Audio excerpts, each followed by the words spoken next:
Hello, hello, hello, hello. We should be live, as far as I can tell. Yep, there we go. We are live. Thank you, everyone, for tuning in. And welcome back to the coverage here of the Miami Grand Prix. We are 1 hour away from the start of the race. And this is what the weather forecast was 3 hours ago. So you can see there, in between Miami and Fort Lauderdale, that there was quite the heavy rain and there was more expected on the way. So that was, 3 hours ago.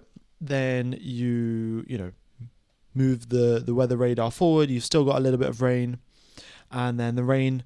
The racetrack is just around about here. So you had final few clouds, and then you move on to now, and the rain has cleared away. So from what I can determine, it rained pretty hard earlier on. We got some images from the teams about how heavy it rained, which I'll quickly show you a video of, and then. But yeah, it has now started to dry out. Well, it stopped raining. I wouldn't say dry out is the right way to put it, but we shall see how long the circuit remains wet, and that'll be interesting. Okay, so the other thing, what did I want to show you guys? Oh yes, the video that Mercedes had put out. This was their mechanics coming into, the pit box or the garage or whatever you want to call it. And that was sort of the extent of the rain about 3 hours ago. So you can see pretty big puddles formed there in the parking lot. And I also assume that there will be relatively big puddles out there on the track as well. So yeah, that's the current situation. We'll see if it continues on, if we get more and more rain. But yes, the radar is suggesting that there's no more rain to be seen. I can go slightly forward on the radar as well. In fact, let me just show you that as well. So if we go slightly forward on the radar, what you will see is that, 1 hour, 2 hours, maybe a little bit of rain right towards the end of the race, but for the most part, it seems to be dry during the race itself. So that's the weather forecast, but I'm sure I'll have to repeat that as we get closer to the start time. Are they going to be starting on softs? Unlikely. I think intermediate tyres will be the right choice, but we'll still wait and see. And yeah, what VPN to use? You guys can use Proton VPN to watch the coverage. That's probably the best way to do it. The rain is probably not going to be an issue, but if it is, Max is going to have an easy win. He's always good at Miami, lots of upgrades this week, plus he's good at racing in the rain. Yeah, no, it does bode well for Max Verstappen, of course. Antonelli has got a lot less experience in such treacherous conditions, but let's wait and see what happens. The Red Bull car looking much, much more good in the hands of Max Verstappen. Isaac Hadjar also, folks, I don't know if you guys have noticed, but Isaac Hadjar has been disqualified, actually, from qualifying, so he'll be starting from the pit lane because he got disqualified. And the reason for his disqualification was that there was a little bit of the floor sticking out outside of the limit. Like there's a certain size that your car can be and how wide it can be and etc, etc. And essentially, yeah, he was out the limit by like 2 millimeters, 3 millimeters, something very, very small. And it was a mistake on the team. I don't know if they had just attached the part incorrectly or maybe it was designed slightly wrong, but they basically said that it was an error that we made. We take full responsibility. We weren't even trying to, break the rules or cheat or anything like that. It was just a total mistake. So yeah, not ideal there for Isaac Hadjar. And him also in the press conference, he wasn't particularly sure about, why his pace relative to Max Verstappen's was so much worse. He was saying in the previous times, so in the previous 3 races of this season, he was like, oh yeah, every other time when it's mattered, I've managed to put it together and get a good lap in. But yeah, on this occasion, he hasn't managed to do so. But we'll see if that turns around. Of course, he's going to have to make his way through the pack, and yeah, it's going to be difficult because he may get stuck, of course. Okay. But by the sounds of it, it does seem like Max Verstappen does have the same upgrades as Isaac Hadjar. It's not like Hadjar's got a like the old package and Max Verstappen's got the new one. As far as the interview sounded like, it was both drivers on the same upgrades. The track is wet. In fact, I'm just going to pop that up onto the screen. We no longer need to know the pole time, so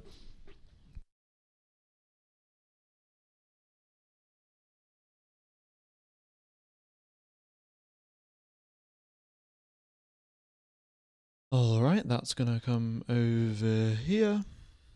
Brilliant.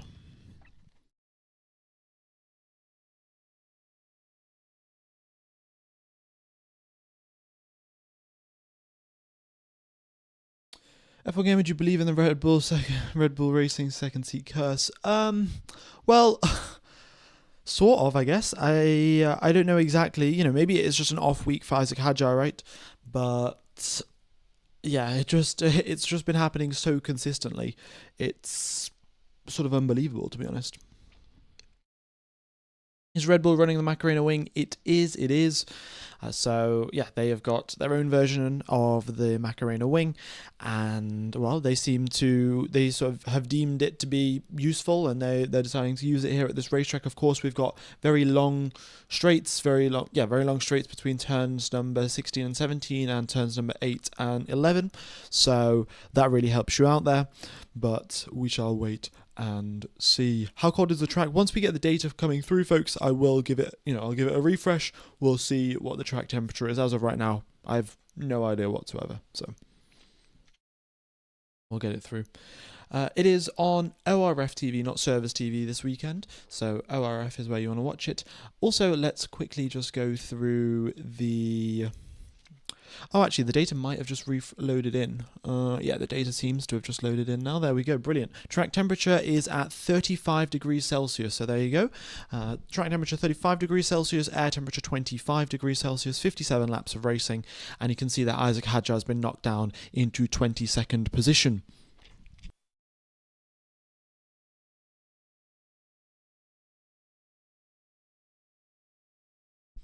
Okay, the other things that I wanted to go through were... Oh no, not this. It was... Yeah, these are our strategies. Of course, if it was, totally dry, but that is not the case. But if it was, it would be just a simple one-stop, start the race on the medium tyres, then go on to the hards, job done. Sort of a boring strategy, but it is what it is. And the reason that would be is that Miami is a relatively smooth circuit, which means it's slippery for the cars, but also when it's slippery for the cars, it also means there's less grip, and because there's less grip, there's not as much friction, there's not as much tyre wear, and hence you don't wear out your tyres too much, so doing a two-stop is a little bit pointless. So that's the strategy situation. We'll probably see what will happen if the drivers do start on the intermediate tyres. I suspect they'll start on the inters and then maybe switch on to the mediums and then just try to go to the end of the race from there. So probably start the race on the inters, go to around lap 15, lap 20 or so, and then pop the mediums on to the end of the race. If we look at the pit stop loss time, you lose 19 seconds under green flag conditions, you lose 10 seconds under safety car or virtual safety car conditions, so 9-second pit stop gain there. And the drivers, of course, and the teams will be very wary of that because given the wet conditions, I suspect we will have a safety car or two. All right. And then the race pace simulation, you can see here, this was taken from the sprint race data. So the team sort of, they did the analysis on what the drivers were driving like in the sprint race, and they've just converted that over to race pace simulation. But you do have to, of course, take into account that some of the teams, especially Red Bull, will have improved quite significantly from the sprint race, and, they found a slightly better setup and things like that. So the top four does seem to be awfully close in terms of performance. I think maybe Red Bull, if they gain another tenth or so, we've got four teams within a tenth of a second of each other, which will be, well, pretty fantastic for racing. And, we've got four different teams in the top four, which is always great to see. So, yeah, I think we're going to have a good race today, regardless of, if we are having any rain or not. But yeah, just to confirm, track is still wet. Okay, Yeah. Larry, who do you think will be in the top three by turn one? Probably. Well, if it's wet conditions, actually, the advantage that Ferrari have got from their turbocharger, giving them extra power and things like that, will be a little bit diminished. It won't be totally diminished, of course, but in a dry race start, you are traction limited for a very short period of time. I would say approximately to like 100k an hour. You are traction limited, maybe 70k, and then after that you can just go foot flat to the floor and you're all good and you can accelerate away. But in these wet sort of conditions, when you've got inter tires on and there's rain puddles and things like that, you're traction limited up to a much higher speed, and hence the extra power that Ferrari has off the line compared to the other teams. Well, they're not going to be able to exploit that much. So the Ferrari start advantage will not be that big. So I suspect Antonelli is probably going to have another bad race start. I'm just going to continue sort of guessing that's going to happen, especially given now it'll be wet conditions, which means that it's even easier to get wheel spin to, essentially just have a bad race start. So given Antonelli's track record this season, I'm going to say that he's had a bad race start. Verstappen P1 into turn one, and we also potentially get Leclerc overtaking him. But let's wait and see. Also, I would like to talk about George Russell. I don't know exactly what's happened to him. Of course, there are a few things. Russell saying that he doesn't particularly like this low grip style of circuit where the track isn't providing the grip to the cars and things like that. And while that may be true, he still needs to deliver on those race circuits if he wants to win the championship. And Antonelli is delivering, and George Russell not so much. So we'll see how he sort of reacts to that. I hope no reporter asks him like, "Oh, are you going to start being number 2 to Kimi Antonelli for the championship?" Because Russell is not going to like that. And to be honest, it's way too early on in the season. We're at race number 4 here, so we'll see how that plays out for George Russell and how things evolve in the next few races.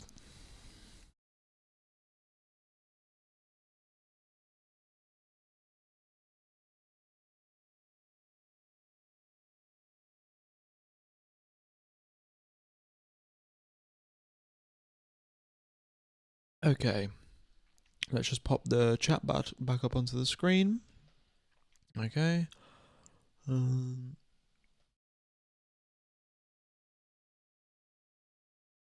All right, but soon enough, we're going to get the drivers out on their reconnaissance laps, so then they'll be circuiting around, they'll be driving around the circuit, and they'll be trying to get a feel for the conditions, right? So big thing now on these reconnaissance laps will be to firstly see where the puddles are, where the rivers are across the circuit. Like, Miami hasn't got a huge amount of elevation change, which means that we're going to have a lot of standing water. Of course, if you've got a big hill, then all the rain just goes down the hill. But on a flatter circuit, you've got many more puddles, and the drivers, of course, will have to be wary of those. They're going to test out the painted white lines. What grip levels do they provide? They're going to test out the curbs. How will they provide grip as well? So a lot of things for the drivers to learn as quickly as possible, really, to get a gauge for the conditions, the grip levels and things like that. And, we'll sort of see how they cope. Let's just move that over to the race. Okay.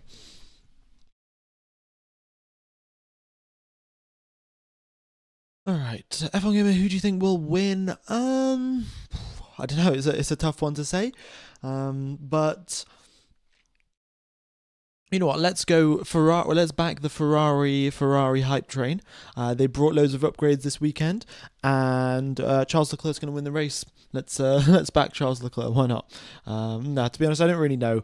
Antonelli's clearly got the pace in the dry, and he's got the edge over most of the drivers. But it isn't dry, so who knows? Then, normally if it's wet, then you put your bets on Max Verstappen, but it's going to be half wet, half dry for the race by the looks of it. So it's anyone's game, really. Anyone's game.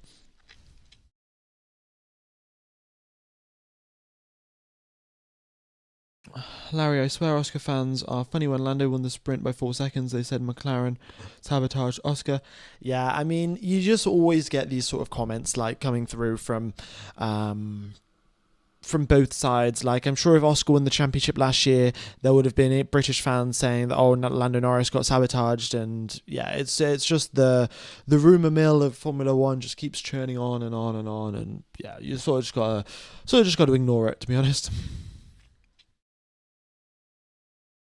Okay.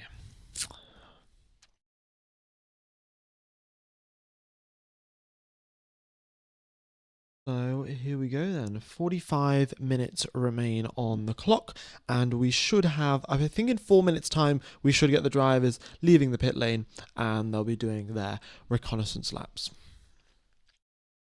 F1 game, any tips for GCSEs? Not really. Probably just study, yeah. F1 Gamer, you need to do a video where you explain all the terms of F1 and the things we need to know. Yeah, sort of like an A to Z of Formula 1, just explaining all of these things. But we'll see. Why did I miss anything? What's going on?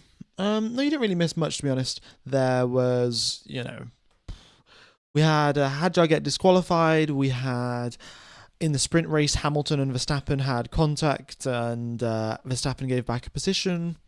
The McLarens were really good in the sprint, not so good in this quali. Maybe, the McLarens have gone for a more rain-oriented setup, right? It's not, we don't know for certain, of course. So it's interesting. Are there any teams that can gain advantage in rainy conditions? Well, look, in the rainy conditions, your advantage is more towards the downforce side, the grip side. Your horsepower and your battery recharge capabilities are a lot less important because, again, you're traction limited a lot more of the circuit. And hence, yeah, it makes sense that potentially, Aston Martin, that were 5 seconds, 4 seconds off the pace before, that gap will get reduced down slightly. Of course, in the hands of Fernando Alonso and Lance Stroll, both drivers that are absolutely goated in wet conditions, we will see, the Astons potentially do a little bit better and punching above their weight category. How can Mercedes improve their race starts? Well, if I knew how to do that, then I'm sure Mercedes would have hired me, but it's clearly just to do with their clutch settings and their deployment levels. It's also to do with their formation lap procedure, right? It isn't just that exact moment when the lights go out, like how much do you let the clutch go? If your tires aren't up to temperature, then how do you combat that?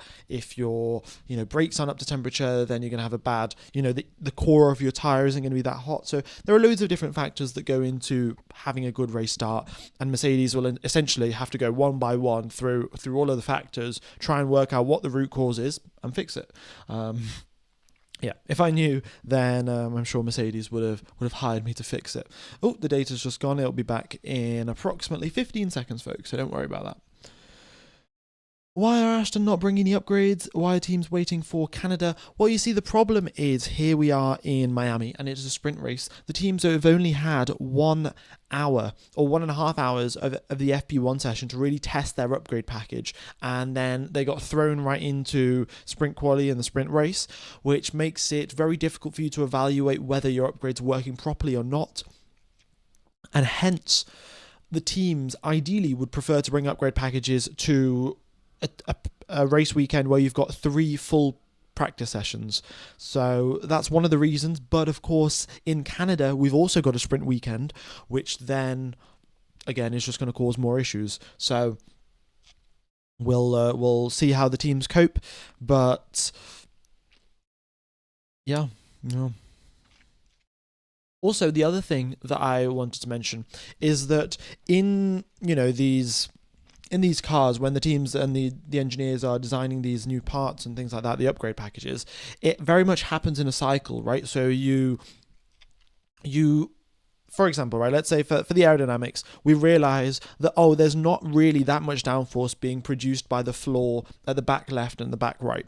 And then the aerodynamicists will try and solve that problem, and then they'll say, we'll add a little winglet here, and we'll add a vent here, and X, Y, Z. And then they will run their simulations, the parts will get manufactured, and then the 1/3 scale parts will get manufactured, they'll get put into the wind tunnel, then they'll test them, and then if they work properly, then you manufacture them and test them on the real cars. But the manufacturing them and putting on the real cars is the thing that takes the longest time. You need to make sure that it can withstand all of the forces and all of those things. So if the teams delay their upgrade package, what they can do is they can go through 2 development cycles or maybe 3 development cycles. So they're not actually manufacturing the parts for the actual cars themselves. They manufacture the 1/3 scale parts, stick them in the wind tunnel, test it, see if it works or not. And then that way that they sort of get this mega upgrade package by doing double or triple development cycles before actually making all of the parts for the car. So that potentially could be what Aston Martin is doing.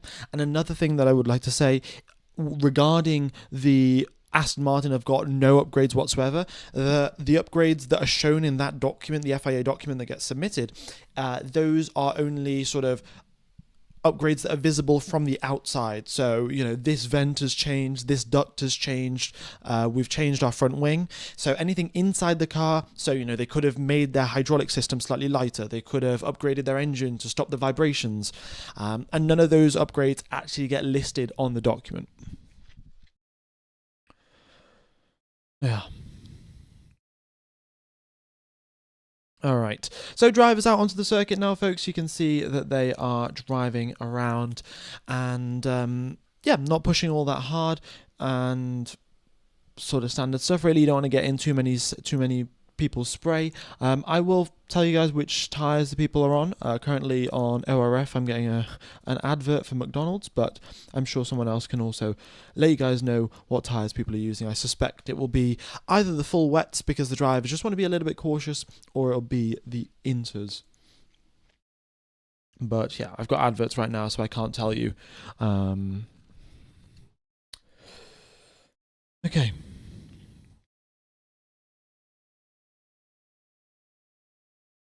Also, folks, if you haven't hit the like button, it would very, very much be appreciated if you could hit the like button. Really does help out the channel, and hope to see you guys around for the Canadian Grand Prix in 3 weekends' time. Still got a while. Yeah, still got a while for that one. Why people on the track? They're driving around, getting a feel for the conditions, and then they're going to line themselves up on the grid. F1 Gamers Parc Ferme open or closed? As far as I can tell, it is still closed. I haven't seen any, information regarding that Parc Ferme is now open. So I think the teams are still locked into their setups that they had on Quali. Yeah. Canada is a sprint weekend. That is correct.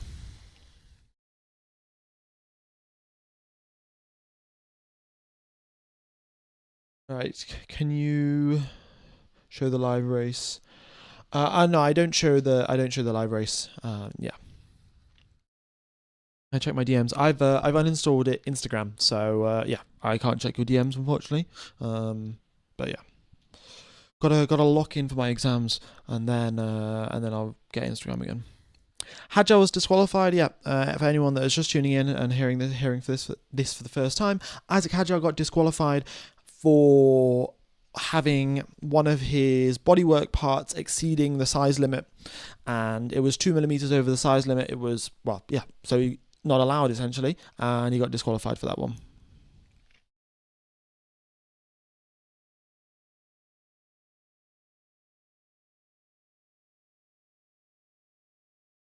Okie dokes.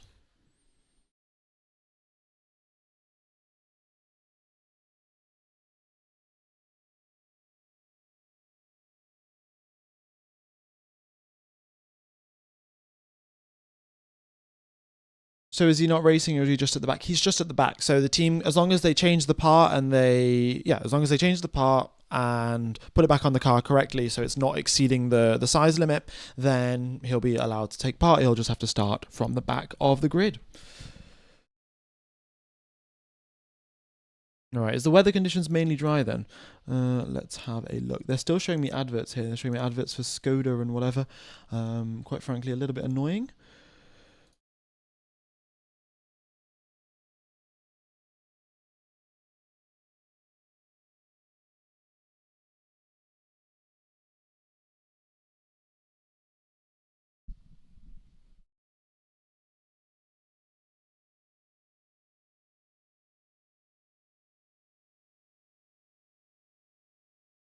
Okay.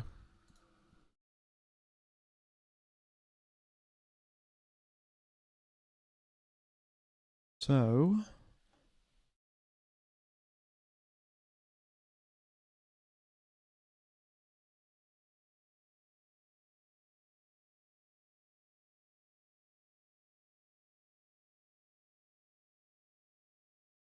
oh. Is it slick starts then? All right, fair enough. I still haven't got any access to any footage, so apologies there. Let me just get rid of this. Thank you for the coverage over these 6 years. Oh wow, you've been following the channel for 6 years, have you? Oh yeah, I did start in 2020. Yeah, that is nearly 6 years. Oh wait, what? Oh yeah, over April. Had the 6th-month anniversary to the channel. I think. Yeah, because I think I started the channel on the 14th of April in 2020. So that must have been, yeah, what, 6 years and 2 weeks now. Pretty crazy. They're on softs. Okay, there you go. Thanks for the info. We got rain forecast. Have we got rain forecast? The teams can do as many reconnaissance laps as they would like. There's no sort of limit on that. And I will show you the forecast on the screen. Oh, let me get rid of the YouTube chat first. All right, this is the forecast, folks.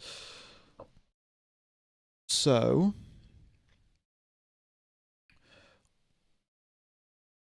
this is what it is sort of right now-ish. Earlier on in the day, we had a lot heavier rain, as you can see. And, you know, as it went on, it got lighter and lighter and lighter. So there is potentially more rain forecast towards the end of the race. But, yeah, as of right now, it seems pretty slim, the chances of rain. Just to show you how heavy it was raining before, let me get up the... yeah, this was the oh my god, I really can't talk today. This was the Mercedes mechanics making their way towards the garage, and you can see, you know, huge puddles there in the car park and so on. So, but that was a lot earlier on, and you know, the FIA does have rules regarding, you know, how much drainage have you got on a circuit, and all of those things. So the water most likely will have been drained away, and that's why the drivers are out on slicks.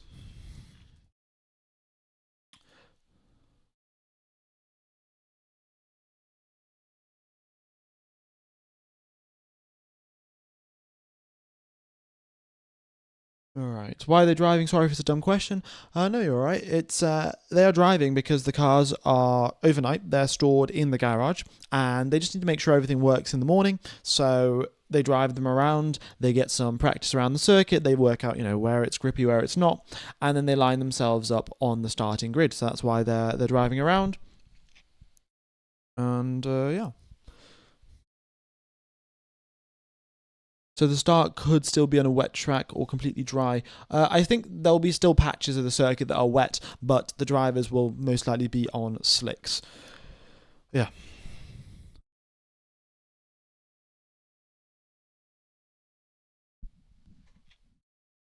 All right.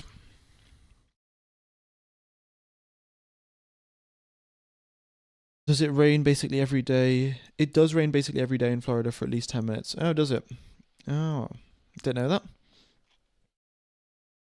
Reconnaissance laps for the drivers to check the conditions, find wet spots, rubber sections, alligators as well. They need to watch out for the alligators on the circuit. Make sure they also don't hit any of that fake water. That's the other thing as well. So that'll be that'll be what the drivers are watching out for. Okay, just to go through the strategy again, folks. Here we go.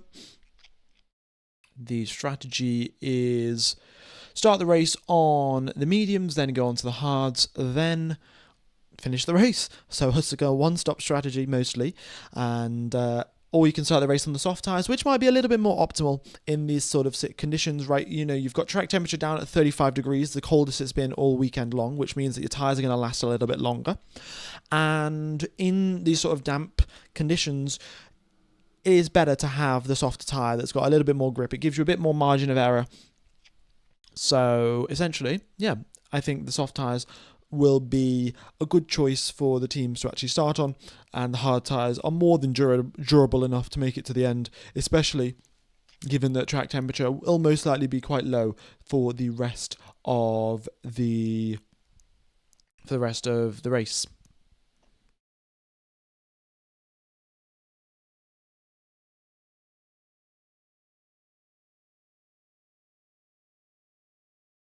Okay.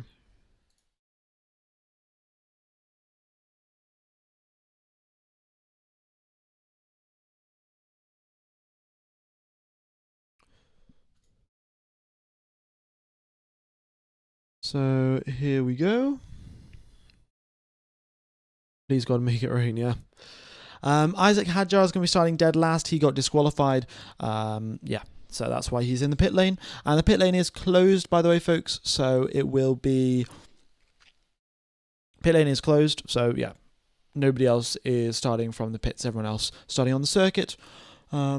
This was the other thing, the race pace, looking very, very close there up at the top. This was taken from the sprint race numbers, so Red Bull have got quicker from then because, of course, well, you know, you can compare what they were like in the sprint quali and what they were in actual quali, and, well, they've got a little bit more performance. So top 4 teams are looking very close to each other. We should have an exciting race. Isaac Hadjar disqualified for having a piece of bodywork protruding too far from the car. You know, it's not allowed, essentially. You've got a certain size limit to adhere to, and the piece of bodywork was too big. I don't know if it was a manufacturing defect or if it was, not bolted onto the car properly, but either way, it wasn't to gain more performance or anything like that. That's what Lauren Mickey said, and they said that it in fact made the car slower. So they have fixed it, and Hadjar will start the race from the back of the pack.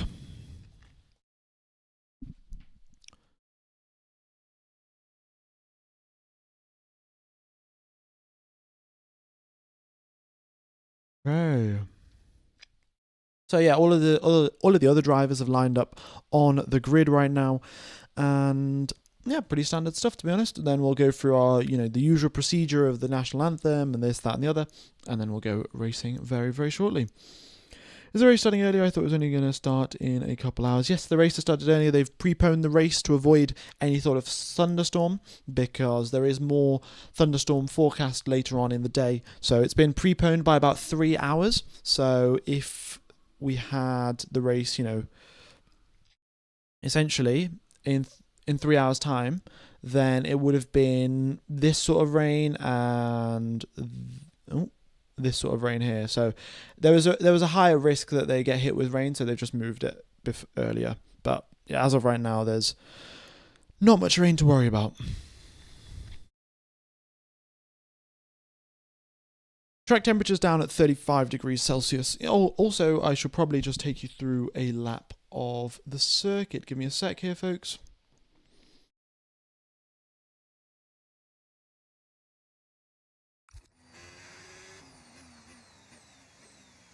Yeah, so you exit turn 17 here, and onto the start-finish straight you go. Pretty bog standard start-finish straight.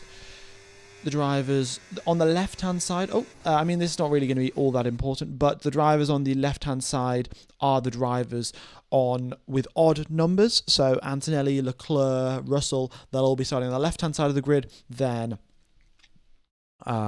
Verstappen, Norris, Hamilton all starting on the right-hand side of the grid. In this situation, with the rain having just arrived, there's not going to be a clear, clean side or the dirty side of the grid. It's going to be relatively close to each other, and there's not going to be that much difference. But of course, on the inside line, you will have the advantage going in towards turn number 1. Then you make your way towards turn 1, of course, hit those brakes, get those warmed up, especially when you're going in for the first time on lap number 1.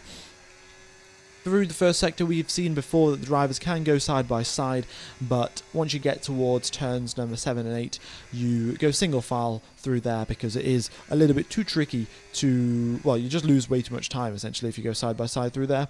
Again, braking and turning at the same time, going to be quite tricky, especially with the lower grip levels. Miami itself is already a very low grip circuit, so then you add in the rain, and you get even worse conditions, even lower grip, so the drivers got to be careful. They got to tiptoe around. Of course, no traction control, no ABS in these cars. So the drivers, they're all relying on their skill. Another thing that will be interesting to see will be how will the drivers and how will the energy deployment systems cope with this extra sort of with this extra complexity of driving in these wet conditions, right? Because if the battery deployment system says, oh mate, you're getting an extra 100 horsepower right this very second, it's not going to be very easy for the drivers to deal with, right? So it's got to be sort of, it's got to be a bit of a drivable system. Just randomly deploying an extra 100 horsepower because theoretically it should make it quicker isn't always going to help, because it is, well, you'll spin out essentially. So it's as simple as that. So yeah, it'll be quite interesting to see how the teams cope and how the drivers cope with that sort of system. Yeah, I mean, we've just got double yellows there, but I doubt it's anything serious. They'll just be clearing up like a little piece of debris or something like that, and then we'll continue on. Okay, also folks, if you haven't hit the like button, be sure to do so. It goes a long way to helping out the channel. Would be much appreciated. And yeah, hope to see you all there around for the Canadian Grand Prix. We'll be getting underway for this race though in 23 minutes time.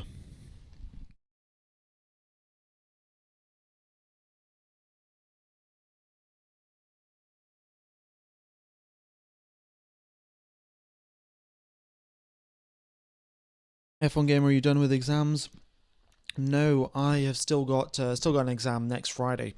So yeah, but then that's the last exam of my engineering degree. So yeah, just got one more thing to revise for. Should be fine. What is the weather now? The weather is dry, ladies and gentlemen. The track itself is also relatively dry. You'll have a few damp patches here and there, but nobody's got their umbrellas out. Nobody's got their raincoats out. It is dry as can be. Humidity is up at 70%, so it is a lot more humid than it was earlier on in the weekend, but that's, of course, a side effect of it raining. Where to watch the race? Yes, let me just pop that up on the screen for you guys. It's Proton VPN, and then you connect to an Austrian VPN server. You go on ORF, and you can watch the coverage there. And there's also a link in the description for Proton VPN, and that's how you get the $1 a month offer.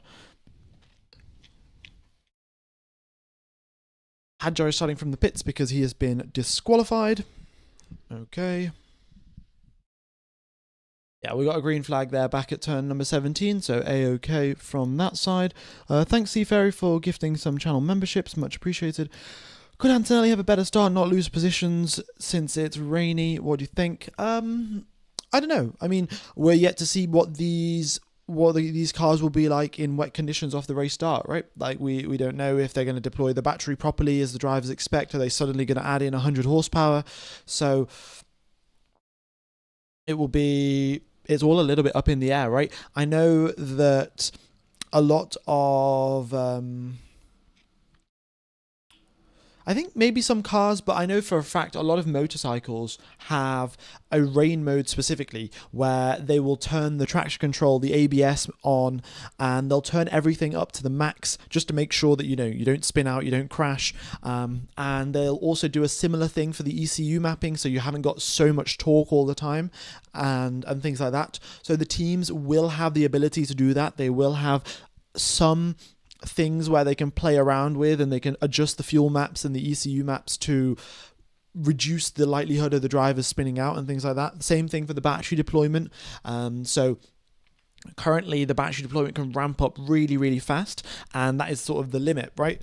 The teams are always ramping it up as quickly as possible because it makes sense. You want to deploy battery, let's do it ASAP. But maybe for the driver's sake, it might make sense to then just to ramp it up a little bit more slowly so the drivers actually have a feel for the grip conditions, because, yeah, otherwise it just becomes a little bit too difficult. Turn traction control on. Are you spewing nonsense? No, I'm talking about traction control on rain modes on like motorcycles and things like that. So of course the Formula 1 cars don't have traction control, but I'm just saying that there are modes that exist in other forms of motorsport, which, again, they'll try and replicate in Formula One to an extent.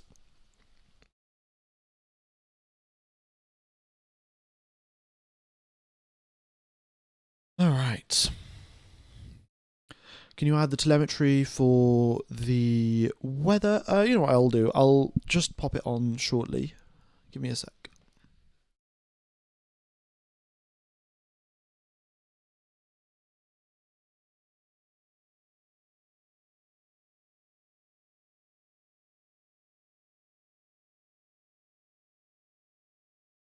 This is the issue, because then I make the font a little bit too small for people to read, but I think it's all right for now.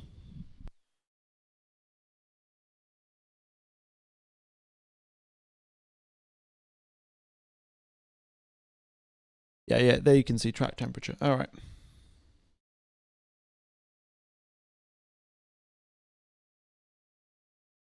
So currently it is not raining, folks. Currently not raining. You've got all of the celebrities there doing their on the grid. I'm sure Martin Brundle will be having a great time talking to people that have absolutely no interest in Formula One. But yeah, we're 19 minutes away from the start of the race. It's nice and cloudy out there in Miami, so no sun to warm up the track, no sun to evaporate all of the dampness. So it'll be interesting to see how the drivers do.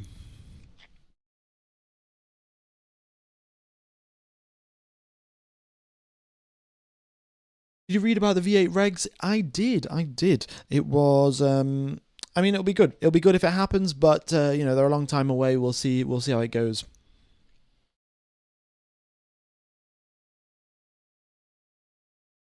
All right. So 18 minutes now, folks. Let me know what your predictions are. How many DNFs do you think we are going to have? I am going to go for 5 DNFs. Yeah, 5 DNFs. I think is going to be my prediction. And I'm going to go with Nico Hulkenberg in the top 7. Yeah, that's my other prediction. Nico Hulkenberg is going to finish in the top 7. Is the weather bad? No, it is not. It is rather dry, actually. Considering, just 3 hours ago, this is what the Miami circuit looked like. So, well, not the circuit itself, but the region around the circuit, where the mechanics were getting out and going into the garages for. This is how heavy the rain was, and you can see all of that. And that was, approximately 3 hours ago or so. That has now got a whole lot less rain, and it's, nearly completely dried out. What chance does Leclerc have on turn 1? A pretty good chance. I mean, he's got his really good race starts from the Ferrari power unit, of course, and he'll be behind Antonelli, who has a history of bottling race starts. So we'll see. I don't know why Charles Leclerc has just said "you" over the radio, but there you go. Am I going to show a video of them racing? Unfortunately not. That would be... I'd get copyrighted for that one. And ideally, I'd like to keep my YouTube channel.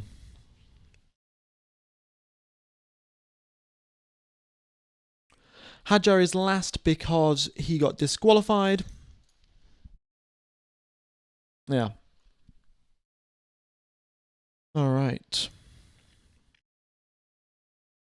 Why is Sainz at T1? Because his GPS is broken, as it was in the sprint race, but, will get resolved as standard. All right, quickly just to go over the strategy again, folks, we will have the drivers most likely starting on either the medium tyres or the soft tyres, and it's a one-stop strategy. It's unlikely that they are going to be having 2 stops because you just don't really need it when tyre wear isn't so high here in Miami. The drivers lose 19 seconds pitting under green flag conditions, 10 seconds pitting under safety car or virtual safety car conditions, and yeah, pretty standard stuff there, 9-second time gain, so it's pretty advantageous to do your pit stop in a safety car window. And though that is the race pace sim. I was watching 45 minutes of yesterday's stream until I realised something was off. Oh, okay. I didn't realise that happened. But yeah, sprint race, pretty similar. Let's pop the YouTube chat up on the screen. Okay. What engineering is it? It is mechanical.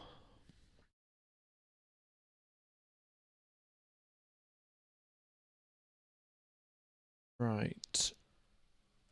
Does Hamilton have any chance of gaining positions or two over Russell and the others? Well, look, he's got the same Ferrari power unit, right? That'll give him a really good launch off the line. So there is a good chance that he gets ahead of George Russell, potentially also Lando Norris.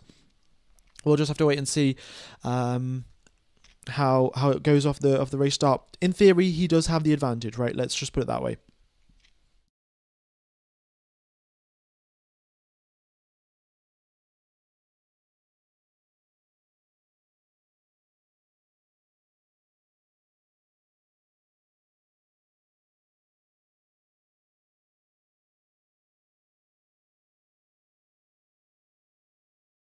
Okay.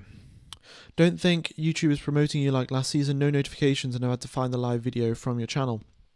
Yeah, I mean, I don't know. It's I think overall Formula One on the whole is getting promoted a lot less. There's a lot of sort of negativity around the new regulations. So I've noticed that views are nearly half of what they were last year for the first 3 races of the season. Now, of course, it's not really the end of the world, right? It's not my job or anything, but it will happen, right? If the sport's really exciting, loads of people watch and it gets recommended to everyone. If the sport isn't exciting, then the opposite will happen. So Martin Brundle grid walk is too funny. Yeah, it is. Gotta love Martin Brundle, really. And pretty solid commentator. I've got a guy. Very lot of knowledge that he's got, and would be cool to meet him one day.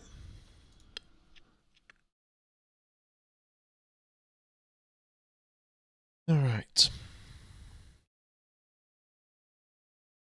You're hidden for sure. Yeah, I mean, it is what it is. If you guys, of course, want to get those notifications, then turn them on to make sure that they're all turned on and things like that. But it's all right. It's not the end of the world. If this isn't your job, what is? Well, I'm still at university. Still got my engineering degree to get. But after that, well, what do engineering degrees get you a job as an engineer? So yeah, that'll be my job. All right, Fernando Alonso has been told, relax now, have fun. Well, we'll see how much fun he has in a GP3 engine. Just to, if anyone didn't realise, in sprint qualifying, Fernando Alonso and Lance Stroll had some pretty horrible laps. And in fact, their quickest lap was slower than all of Formula 2's laps. So in terms of quality performance.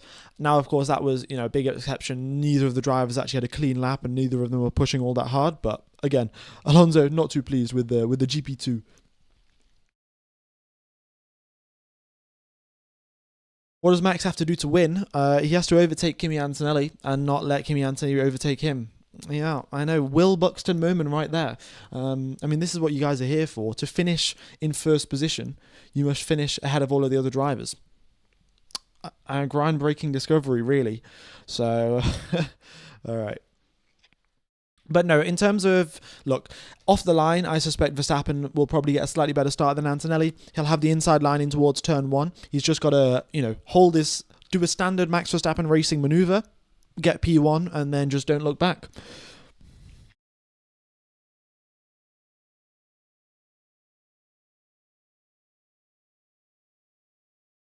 Okay, by the way, what happened to Oscar yesterday, like P7?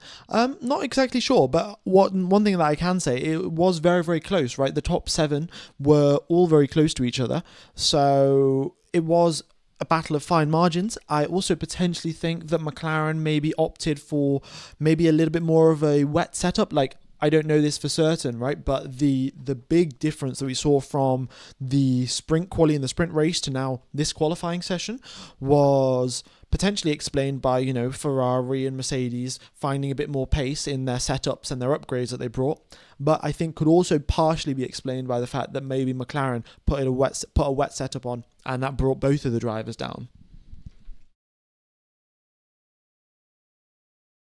All right.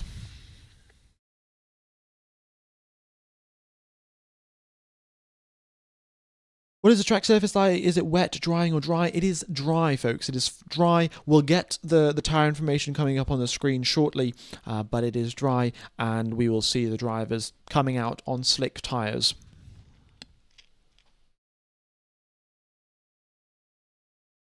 Why is track temperature so high? Didn't it rain like an hour ago? Yeah, I mean it's just Florida, Miami, whatever you want to yeah put it. It's that's why the temperatures are so high. No, they just have to have really good. They have to have really good drainage systems in Formula One to get the safety rating from the FIA to be like Grade 1 approved. I think that is the official term. You have to have a certain amount of crash barriers when your entry speed into a corner is like high enough, and you've got to have all of this different criteria. And as part of that criteria, there is drainage requirements. You have to have X amount of drains. You have to have this much capacity, this much volume, and all of those things are sort of mandated. And that's why the tracks dry up pretty quickly. Rain expected towards the end of the race. Yeah, there is rain expected towards the end of the race. I mean, I'll quickly show you the radar and show you what we're sort of expecting, but it is it's tough to say. Of course, these radars aren't the most accurate things in the world. But essentially, the racetrack is somewhere between Miami and Fort Lauderdale, like somewhere in the middle over here. And this is the forecast for the end of the race. So right now, this is what the forecast is, which is no rain. In 1 hour's time, it will be, again, not much. Potentially a little bit here. And then you go 1 hour later than that, and again you see some more. So there is chances of rain that we are going to see towards the end of the race. Why don't I be a race engineer? I mean, I'd love to be a race engineer. It'd be pretty cool to get flown around the world and all of that. But the jobs are pretty limited. There's only 22 Formula One race engineers. When will the race start? In 8 minutes' time, as you can see over there. Yeah, 8 minutes. All right.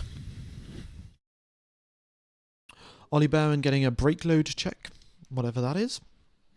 The risk of rain, according to the FIA, they have checked their weather radar information, and they think the risk of rain is 40%, ladies and gentlemen. 40% is the risk of rain, according to the FIA.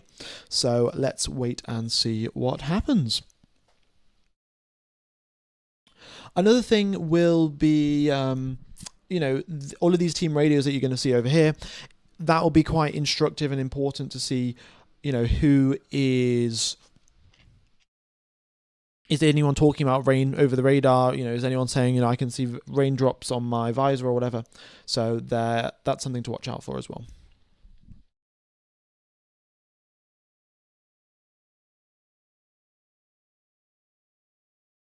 You refresh the data once science is still glitching. Science isn't going to stop glitching out. It will just fix itself once the race starts.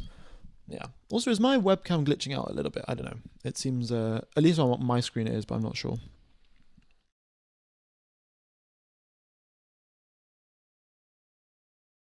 Watching the race live on Apple with your commentary. Good keeping up. Keep up the good work, Larry. Cheers, buddy. Yeah. Hope you guys are enjoying. Right. Let's go move my webcam up here.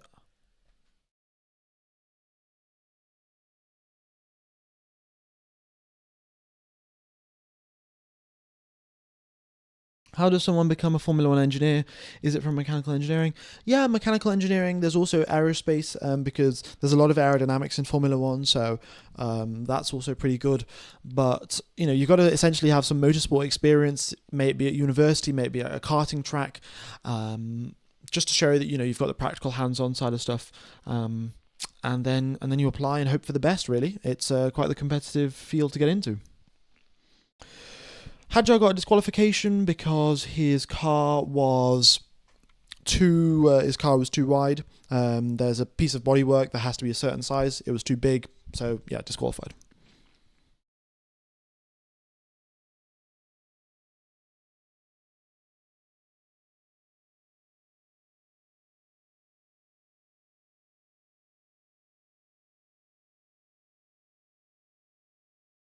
All right.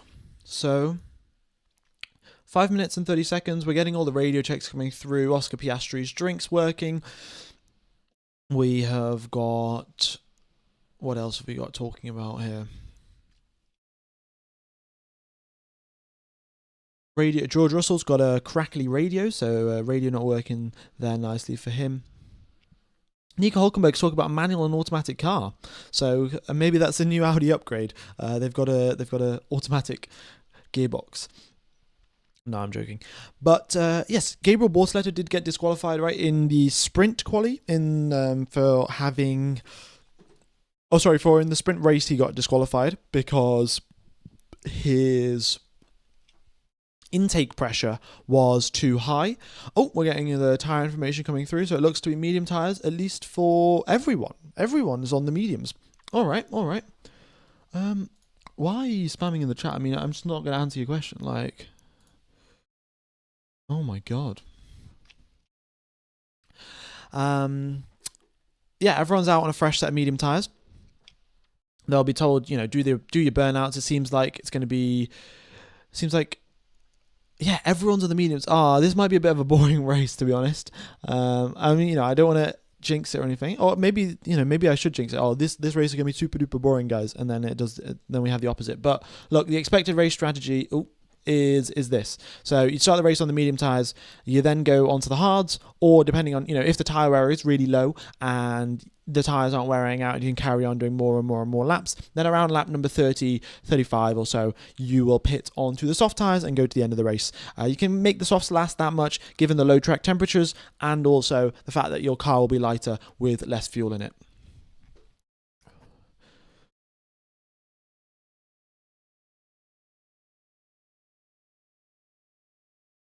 I'm here, everyone gamer, blurry-eyed. Yeah. Should I just go back to sleep? Yeah, I mean, I think it's pretty late in Australia. No, I think it's 3 a.m. Australia time because it was going to be a 6 a.m. race, but then it became a 3 a.m. race. So, bet your life savings on a Fernando Alonso podium. Probably not the best bet there. Buddy. Got a few people with a three stream streak. So cheers for watching on the other live streaming platform as well. All right. So, yeah, 3 minutes now till the start of the race. We'll get the drivers leaving the circuit, leaving the grid very, very shortly. Also, if you haven't hit the like button, be sure to do so. Would very much be appreciated, folks. Goes a long way to helping out the channel. And hopefully, I can carry on commentating to you guys for Canada, for all of the other races in this season.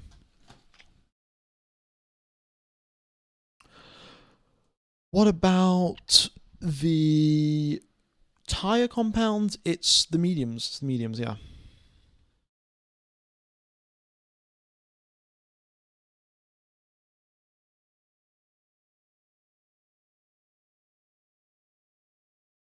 Tyre strategy, mediums to hards, most likely, or mediums to softs.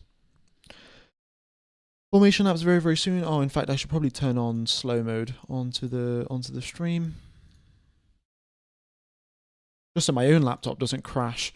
No, Hadjar is starting on the hard tyres. I forgot about that. Didn't look that far down. But yeah, Hadjar starting the race on the hard tyres. Where is the Ferrari radio? Ferrari's just not talking over the radio right now. Well, maybe it's broken, but we'll get it coming through soon enough. We have a correction, Isaac, on the hard tyre. So there you go. 1 minute and 30 seconds to the... Max Verstappen. This is interesting. Max Verstappen has been told during turn number 17 on the formation lap that he should switch to Strat 1, and this is a performance update. So, after turn number 17... All right. So Verstappen. So clearly some sort of tweaks have been going on here, right, to ensure that the teams get... or ensure that the driver gets a good launch. I don't know exactly what Strat 1 is now on the Red Bull power unit because they've changed them with the new regulations. I know that Strat 7 used to be maximum attack, but yeah, with the new engines, I don't know what Strat 1 means. Maybe it's maximum attack, maybe it's low power. But either way, they're making some changes to try and get as much performance as possible.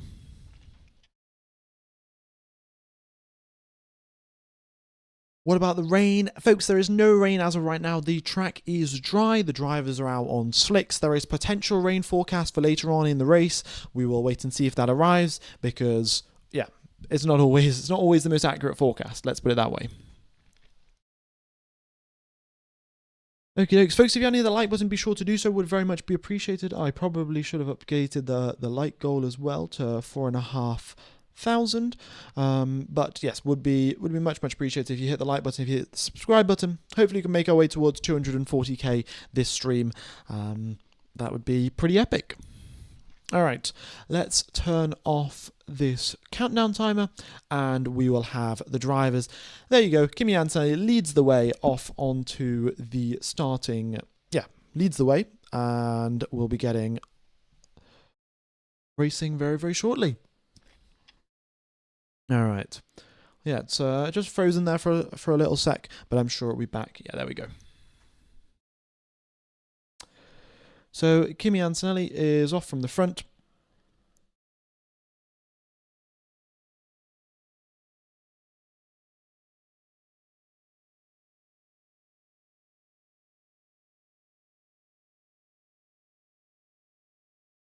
Anything interesting? Not really. Yeah. We'll see what happens on the first corner, right? Antonelli, will he bottle the race start again? That is my question to you folks, because every single race start that we've had, Antonelli has lost at least 2 positions in lap number 1. So any race start, 2 positions guaranteed Antonelli has lost this season. Will it happen again? Will it not? Of course, that's been sort of helped by the fact that Ferrari are really good off the line. So you're bound to maybe get one Ferrari overtake you regardless of if you get a good start or a bad start. But let's see.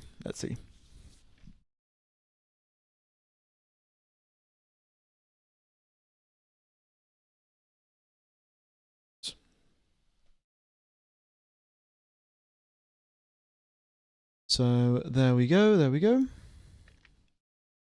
Take a revenge on Alpine, Oscar. Oh, the data's... there we go, it's back. All good. Overtake mode has been disabled as usual. Also, folks, just a quick reminder, you can see this little, this white dot here. This is the speed trap. So at the bottom of the screen where you can see the top speeds being measured, that's where those are getting measured. And then you've got, this is the the overtake detection point, and this is where you can then activate your overtake button from. So if you're within 1 second at this dot here, then you get overtake on the next lap.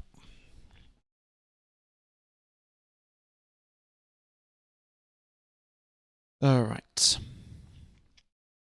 Everything looks good so far. Everyone just doing their, the standard weaving, left, right, building up the front tire temperature. And then we'll be racing very shortly. Yeah, Kimi Antonelli makes his way out of the...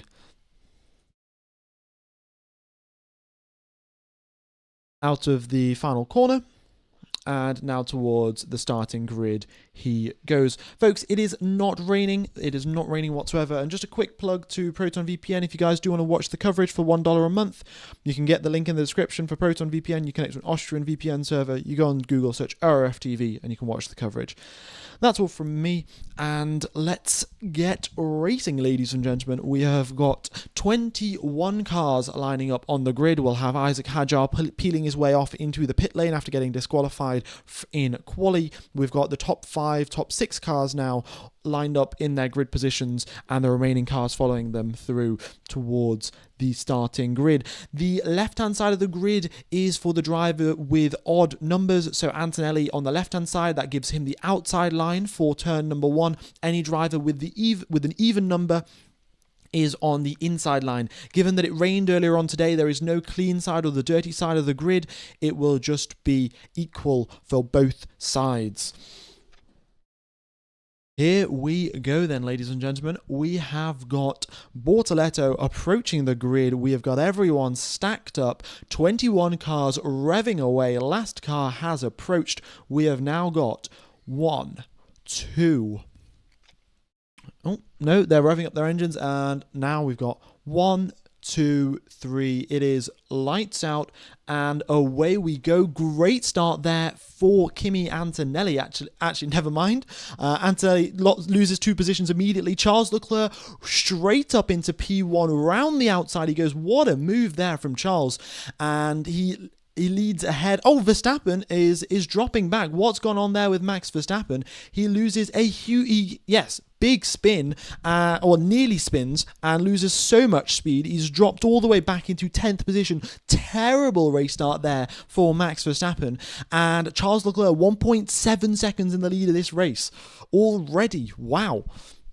Yeah, Verstappen starting to make progress back already. But yeah, had a big snap of the car as he was exiting turn number 2, and just positions all gone, every position gone. Well, not everything, but yeah.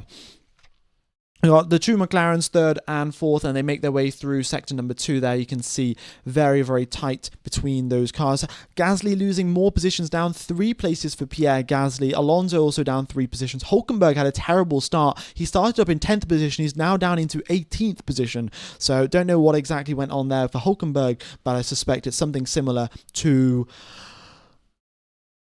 Max. And I think Hulkenberg might even be coming into the pits. At least that's what I saw over the radio.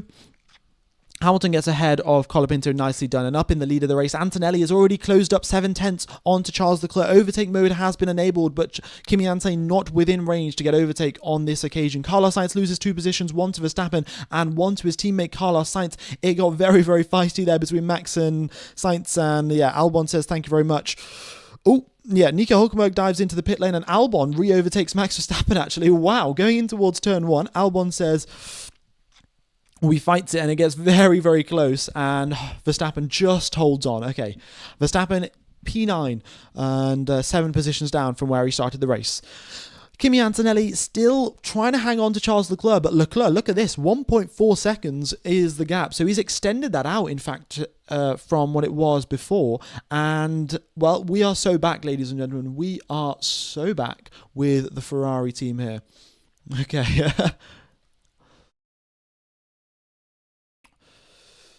Has Hamilton got damage? Yeah, Hamilton's got damaged side pod and floor. Nothing that we can do. Ladies and gentlemen, Lewis Hamilton has got damage from some form of contact. I don't know exactly who it was from, but that is him compromised for the entire race. They cannot repair the side pod halfway through the race. They cannot repair the floor. So Hamilton driving with the stricken Ferrari for this race onwards. And oh, look at this. Antonelli is actually gaining a little bit of time here on Charles Leclerc. You can see he is now just within that 1 second gap, and he actually does get overtake on this lap. So that's going to help him out. Norris now currently has the fastest lap of the race. He's within 6/10 of Antonelli.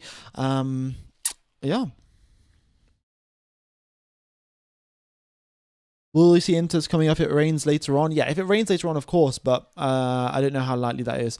Hadjas GPS is having a little bit of a moment there. Okay. Yeah, turn 11 incident between Colapinto and Hamilton causing a collision. Right, so that was Colapinto then that had contact with Lewis Hamilton and has resulted in damage for him. Okay. Russell in 4th position, up 1 place, of course, from Max, and Piastri getting ahead of Hamilton off the start. Oh, the data's just decided to refresh. Apologies, folks. It'll be back in approximately, give me a sec. It'll be back in 15 seconds. Bear with me. Oh, no, just 7 seconds, 6 seconds, 5, 4, 3, 2, and 1, and we're back. All right. Yeah, so apologies for that one. And we have got Charles Leclerc in the lead of this race, 8/10 ahead of Antonelli, and Antonelli is getting closer and closer. Of course, everyone is on the medium tyres with the exception of Isaac Hadjar. All of them have got the same level of tyre wear, so there's not much difference there between the teams. And the pace that we saw in the sprint race, the Mercedes, the Ferraris, relatively close to each other, not a huge gap, and Antonelli's going to have a tough time closing up onto the back of Charles Leclerc.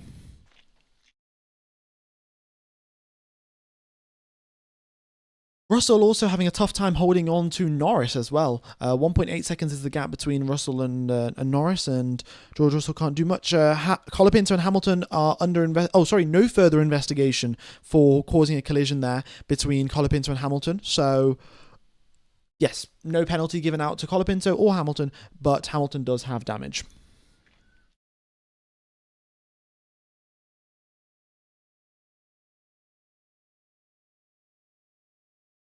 Right, yeah. I don't know what's going on with Hadjar's GPS. And again, what? Apologies, folks, here. Don't know what is going on. But yeah, it'll be back in 12 seconds, but I cannot tell you why it's glitching out so much today. I mean, classic FIA, what can I say? They've had a month of no Formula One, and they stopped figuring out how GPSs work.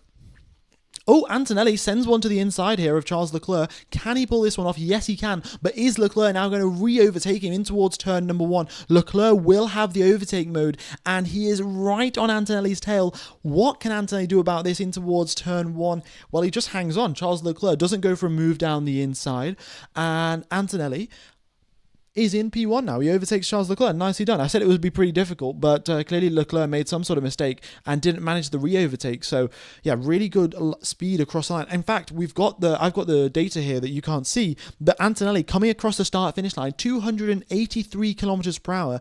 Charles Leclerc, 275. Even though Leclerc had the slipstream and the overtake mode, he was still slower across the start-finish line. So yeah, a bit odd there, really. I would have thought that he would have deployed his battery and would have, tried to overtake him, but I suspect he's about to do that just in going in towards turn number 11.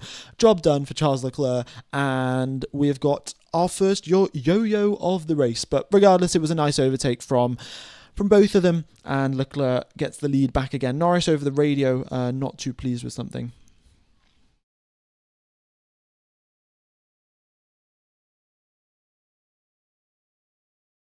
Hadjar up into 15th, gets ahead of Lindblad. Perez gets ahead of Stroll in towards turn number 11. So Hadjar doing a nice job there on those hard tyres, doing the alternate strategy where he's starting on the hards and then we'll switch on to the mediums towards the end of the race. But in fact, Lindblad has just re-overtaken him. Scratch that. Oh, yellow flag. What's this? Yellow flag. I think that's Bottas going slowly. Not exactly sure why that yellow flag is still there. Maybe there's a little bit of debris. They could call out a safety car for that. Or sorry, a virtual safety car. They've now got a double yellow and single yellows before it. We've got Gasly losing loads of positions. I think there must have been contact with Gasly. Yeah, Gasly down into P20 and Lawson also losing positions. Safety car's out, folks. Safety car is out. Lap number 6 of 57. Safety car's out and... yeah, some sort of contact. Oh, in the wall. In the wall is Isaac Hadjar. Oh, yeah, that's just happened. That's why the safety car's out. Hadjar's just binned it. What has happened there? Gasly, Lawson, Hadjar all suddenly lost a bunch of positions. I did not see the replay. But either way, safety car's out. Hadjar is very frustrated. He was banging on the steering wheel like this. And that's him retired from the race. Gasly also binned it, did he? Where is his GPS? Oh, it's turn 17. Right. Gasly's also crashed. Oh my god, Gasly's mounted up on the car like this, on the barrier. Okay. Well, there you go, folks. There you go. That's why we've got a safety car. Hadjar is very, very furious. He is, honestly, so annoyed. That one. And he's still... yeah, you can just see from the onboard footage there. Gasly has also retired from this race. We'll get a replay soon enough to see what happened there. But yeah, if they're both retired, I don't think anyone's getting any sort of penalty.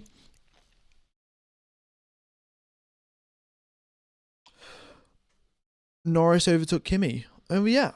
In all of this chaos, I did not notice. Right, apologies, I've missed quite a few things. Got 24,000 people tuned in. Thanks everyone for tuning in. Hope you guys are enjoying the coverage. And if you haven't hit the like button, be sure to do so. It goes a long way to helping out the channel, folks. Yeah, would help out so much. All right, safety car is stopped there now, waiting for Charles Leclerc to catch up. Is anyone coming into the pit lane? Not really. It seems like everyone's going to continue on with their strategy, and the safety car isn't really going to affect anyone. Okay, let's get a replay now of what happened. At turn 17, we've got Gasly out of the car. Verstappen's in the pits. Why is Verstappen going into the pit lane? Is he going to put on a set of hard tyres and go to the end of the race? That could work if it doesn't rain, of course. But yeah, he pulls into the pit lane, losing an awful lot of positions. He now exits in P16. He comes out on a set of hard tyres. He overtakes Stroll on the pit lane exit. Job done for Max Verstappen. And, in fact, Stroll re-overtakes him. But either way, it's a set of hard tyres for Max Verstappen. And I think what he's going to try and do is go to the end of the race. He's got no other alternative, really. Doesn't seem like he can compete on outright pace after that bad race start as well. So, yeah, he's got to go for something different. The replay here for Isaac Hadjar, we can see him. Isaac Hadjar. Right, I'll show you what he did. Okay. Where is it? He's going through the corners here, making his way around the lap, making his way downtown. And so this is the middle sector here. You go through turns number 11, then 12, and then through 13. And then you go towards turn 14, quite the difficult corner here. And Isaac Hadjar, you can see this little orange barrier here on the left-hand side. He hit that. He hit the orange barrier there on the left and just clipped this front wheel, and game over, retired from the race. So that's what happened there with Isaac Hadjar. And as for Pierre Gasly, he was trying to make an overtake round the outside, got hit by number 30. Who is number 30? Is that no, Lawson isn't number 30. That's Lindblad. No, Lawson's 30, actually. Never mind. So, yeah, Lawson, contact with Gasly and throwing him up into the barriers. And Lawson, in 20th position, pulls into the pit lane. We'll see if he needs a front wing changing or not. Yeah, Lawson flipped Gasly's car, so there you go. He's in dead last. I don't think he needs any further penalty past that one, but... Oh yeah, what's the replay here with Max Verstappen? Like, what happened to Max on the race start? Just seems like he got a lot of wheel spin, and then seemed like the battery just didn't deploy after he got wheel spin or something. Yeah, that was on the race start at least.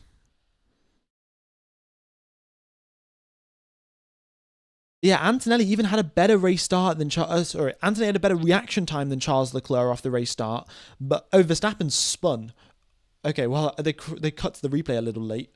Yeah, okay, so Verstappen did a 360. Let's have a look from his perspective. So he goes down to the inside. Charles Leclerc gets pretty close. He locks his front wheel, and then he gets onto the power, and drives over the curb and spins over the curb. Somehow just does a perfect 360, manages to avoid getting hit, and continues on. And... yeah, and then he comes over the radio to say sorry. So, yeah, spins over the curve for Max Verstappen, somehow manages to do a 360 and keep it going, which is mental.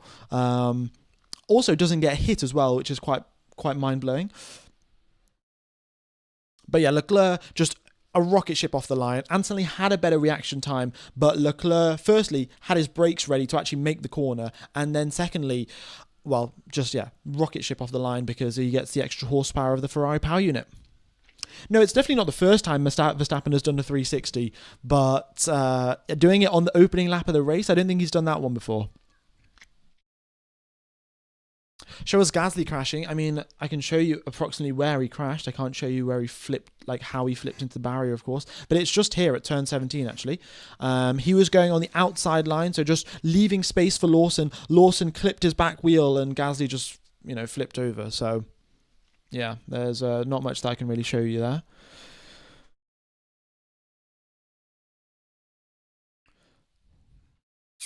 All right, we're still behind the safety car. It's not in this lap just yet. Gasly and Gasly and Lawson are under investigation for causing a collision.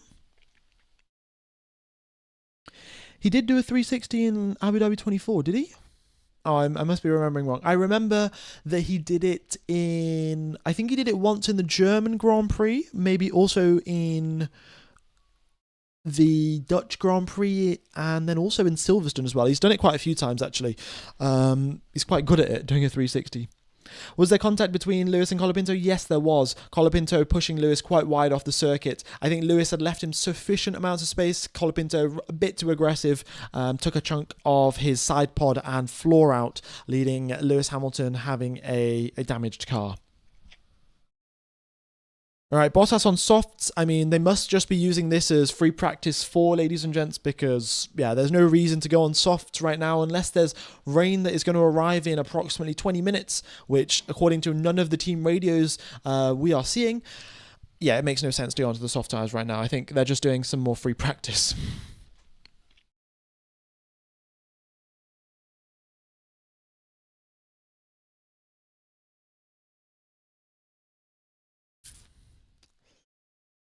Is this series a done deal for Mercedes and Antonelli? Well, it's a little bit too early to say. The Mercedes are currently still leading the constructors and the drivers, but maybe that'll change with the results of this Grand Prix. Still taking a while to pick up Isaac Hadjar's car. Of course, you've got Gasly's car to pick up as well, and Hadjar's car. So the marshals are being tested for their timeliness.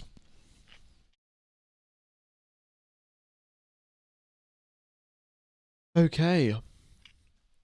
Yeah, thanks everyone for tuning in, by the way. Hope you guys are enjoying. We've got 25,000 people tuned into the live stream. Much, much appreciated. If you haven't hit the like button, be sure to do so. It goes a long way to helping out. And hopefully you're enjoying the coverage. I do apologise for, I would say a much higher than average amount of mistakes that I've made, and just, missing action and who's crashed where and what happened. Will do my best to do better, but yeah, sometimes there's just so much stuff going on.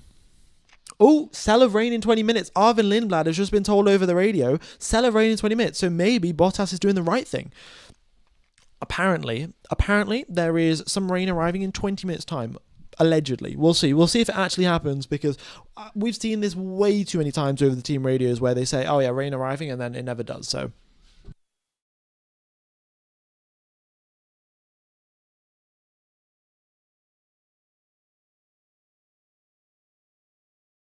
oh, we've got some gifted memberships. Thanks. Who has gifted them? Jedi Fire, thanks for the gifted memberships there, buddy. Is it raining?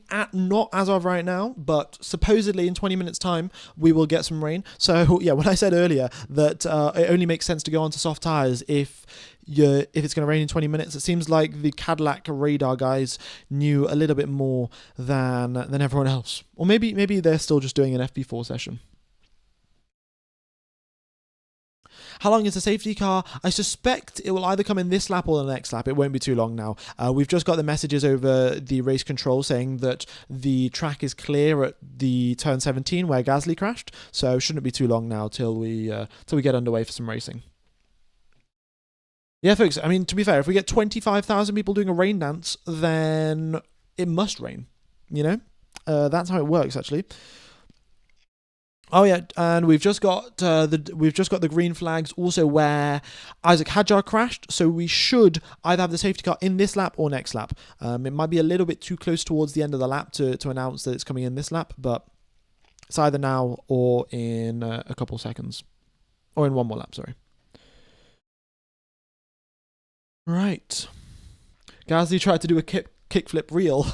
yeah, I guess you could put it that way. He did try to do a kickflip, but we've already got 4 people retired. Yeah, what did I predict? I think I predicted 6, no?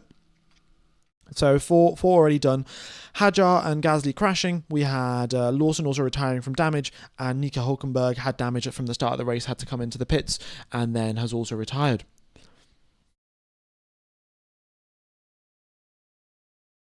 Short, heavy rain, according to Oscar's radio. Really? Well, look, according to the people that live in Florida in the chat here, right, have been saying that apparently when it rains in Florida, it's going to rain for a very short period of time, but it'll be torrential rain. Is that correct? According to people that live in Florida or nearby, is that an accurate way of describing it, or are we likely to get just a little drizzle, teasing us with some potential intermediate tyres? Because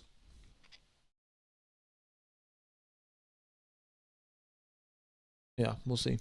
Yes, that is accurate. All right, always hard and fast. Right, well, there we go, folks. Potentially in 20 minutes' time, so that should be how many laps? That'll be 12, 15 laps or so. 12 to 15 laps, we should get some potentially very hard torrential rain. Safety car in this lap, ladies and gentlemen. So lap number 11 right now. Safety car, when it comes in, it'll be lap 12. So around about lap number 30 or so is when we...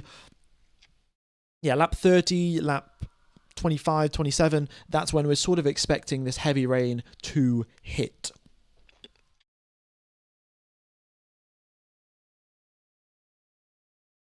Brilliant.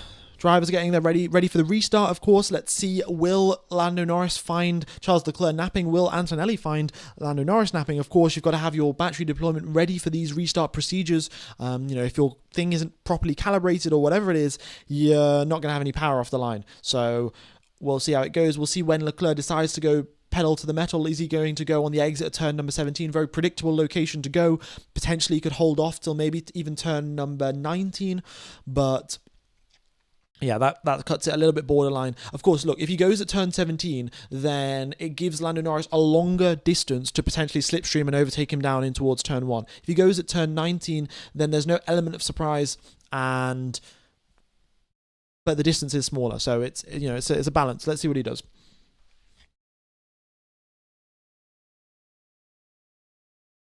What happened to Max? Max had a pit stop, as you guys can see there. He's on a set of hard tyres. He spun on lap number 1, did a 360, lost about 7 positions. Then, during the safety car, came into the pits to go to the end of the race on a set of hard tyres. So, let's see how it goes. But Charles Leclerc weaving about left, right, and safety car is ending, and we are about to go racing. Boogity, boys, let's go racing. Charles Leclerc puts his foot flat to the floor there on the exit of turn number 17. Lando Norris holds it within half a second as they come across the start-finish line, but Charles Leclerc 7 km per hour quicker across the line, and he holds off Lando Norris in towards turn 1. Isan Maruf, thanks for the donation. Will we get a red flag due to the torrential rain? Most likely not, and the reason for that will be because there's no standing water. Normally standing water is the issue, but when you've got 20 cars driving around, they're the best vacuum cleaners in the world and they spray all of the water off to the side. So there isn't standing water and we should be able to continue racing. I don't know exactly about that Florida rule of, you can't have a sports event under a thunderstorm. We'll see if they declare it a thunderstorm and then we have to cancel it or whatever. I'm not sure. But either way, we got Charles Leclerc, purple sector 1, and Norris and Antonelli are sticking right with them. Piastri, however, looking more in his mirrors than he is ahead.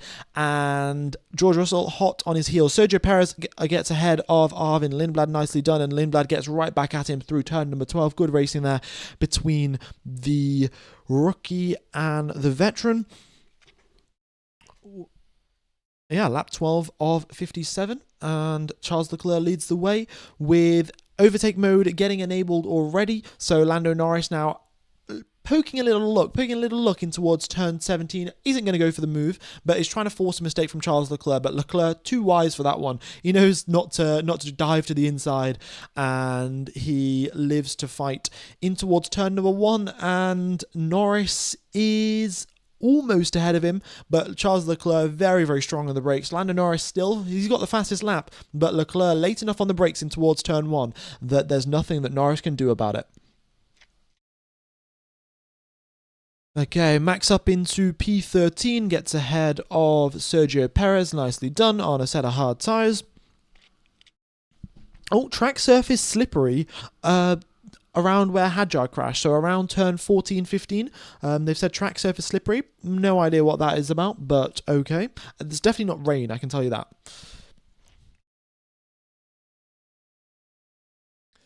Best start of the year so far. Thanks very much, Rocky, for the donation. Yeah, it's been pretty good. Quite a bit of action. We had Gasly try to do a kickflip. Verstappen already ahead of Lindblad. Bro is making some very quick progress.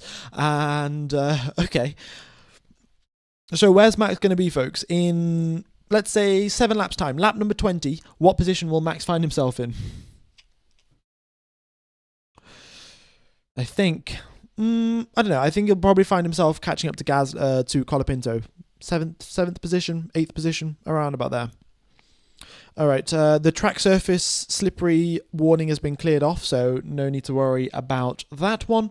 And Antonelli gets ahead of Charles Leclerc. Leclerc, in fact, losing out to both Norris and Antonelli in the same corner. And game over there for Ferrari. So Russell over the radio saying he's in the wrong track, keep an eye out. So Russell in the wrong engine mode. Leclerc overtakes Kimi Antonelli in towards turn number 1, and Carlos Sainz's GPS teleports. All right, what a race we are having here.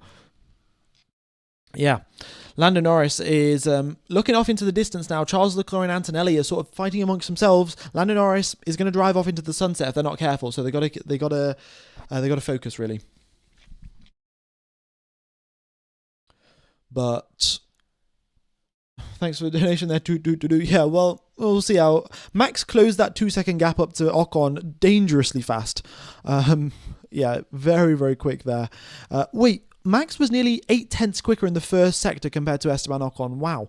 Antonelli gets ahead of Charles Leclerc again in towards turn number 11. We'll see if Leclerc re-overtakes him in towards turn 17. But yeah, we're going to see a lot of this back and forth kind of maneuvers. The exit turn number 16 there. Leclerc gets a rather smooth exit, but so does Kimi Antonelli. That gap is holding around 5 tenths of a second. And the speed, however, you can see that Leclerc is going probably 7-8 k an hour quicker down the straight. Not enough to make a move just yet, but maybe in towards turn 1.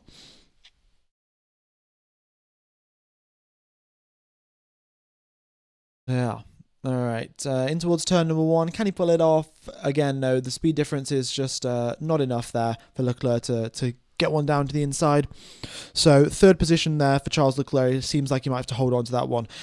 Oscar Piastri is also fast approaching this this green circle here. Oh, it's just turned into within 1 second. Yeah, so Oscar Piastri fast approaching personal best time as well. Look, previous lap half a second quicker is Leclerc compared to Antonelli. So gotta be wary of that one. Verstappen gets ahead of Ocon. Nicely done there by the Dutchman. All right. 27,000 people tuned into live stream. Thanks everyone for tuning in. If you haven't hit the like button, be sure to do so. We are having a pretty exhilarating race here, I must say. So, well, I hope you're all enjoying. Okie dokes. Carlos Sainz gets ahead of Alex Albon, the two Williams drivers switching around, but look at that. At least they're in the points. Some solid progress there. The first 3 races wasn't too great for the Williams team. Both of the drivers complaining quite vocally about the car and the setup and not being able to extract performance. Things have got a little bit better now. The engineers have had some time to figure things out.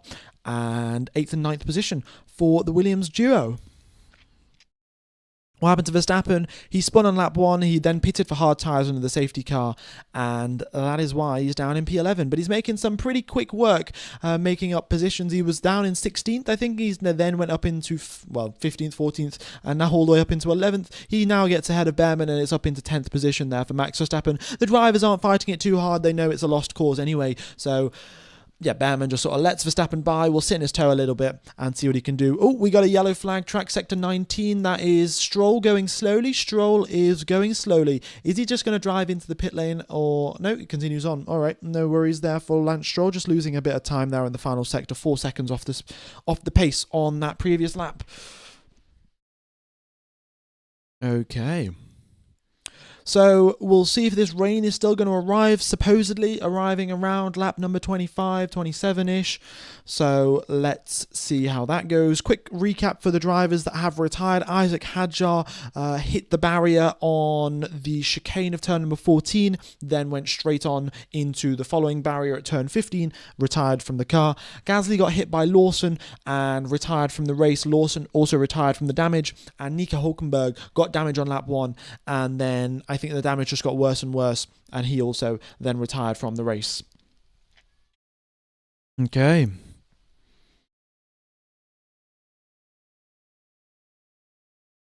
Charles Leclerc back within the 1 second window of Kimi Antonelli, so let's see if he has a fighting chance of getting that position back. Hamilton also starting to close up onto the back of George Russell, but look at this, the top 6 within 7 seconds of each other. That's quite nice, pretty close by some of the margins we've seen in the past.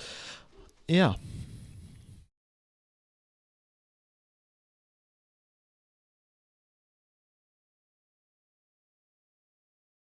All right. We have got Max Verstappen has been noted to failing to follow race director's instructions, crossing the line at pit exit. So that, folks, if you remember when Max came out of the pit lane, he was very, very close to Lance Stroll, and he apparently crossed the line at pit exit, which you're allowed to do normally, I think. If are you allowed to do that? I can't remember, but I don't think you're allowed, definitely under safety car conditions, and I think Max might have done that, so we'll see if anything comes of that, but that has been noted. Ocon, Albon, and Alonso have also been noted for yellow flag infringement for driving too quickly under yellow flags.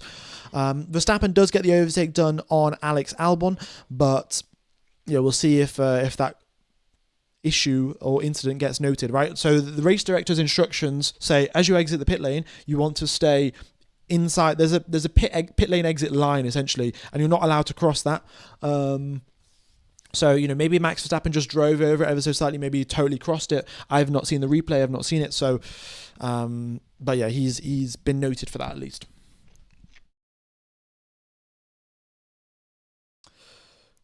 Okay.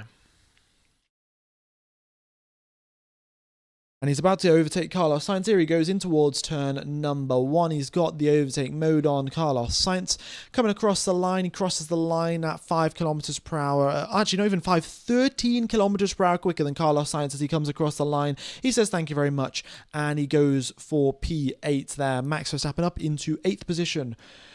Good job.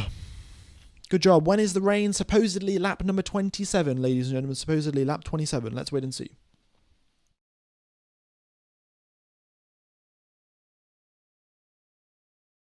Okay, Piastri closing up to Charles Leclerc. Leclerc dropping back from Anthony quite a bit, actually. On that previous lap, he was 2.5 seconds slower. How do you lose 2.5 seconds? Leclerc, big mistake there, clearly, on the previous lap. Losing 2.5 seconds, lost the 1 second gap that he had to Antonelli, up to now 3.5. And Piastri and George Russell have come to fight. Suboptimal, to say the least, there for Charles. Pit window with, oh my god, Max Verstappen, that was a dirty dive bomb that he pulled off there against against the Williams car, and then mate, he squeezed me against the bollard, whatever. Big dive bomb there from Max. What was I talking about? Yeah, Charles Leclerc now coming under pressure from Oscar Piastri.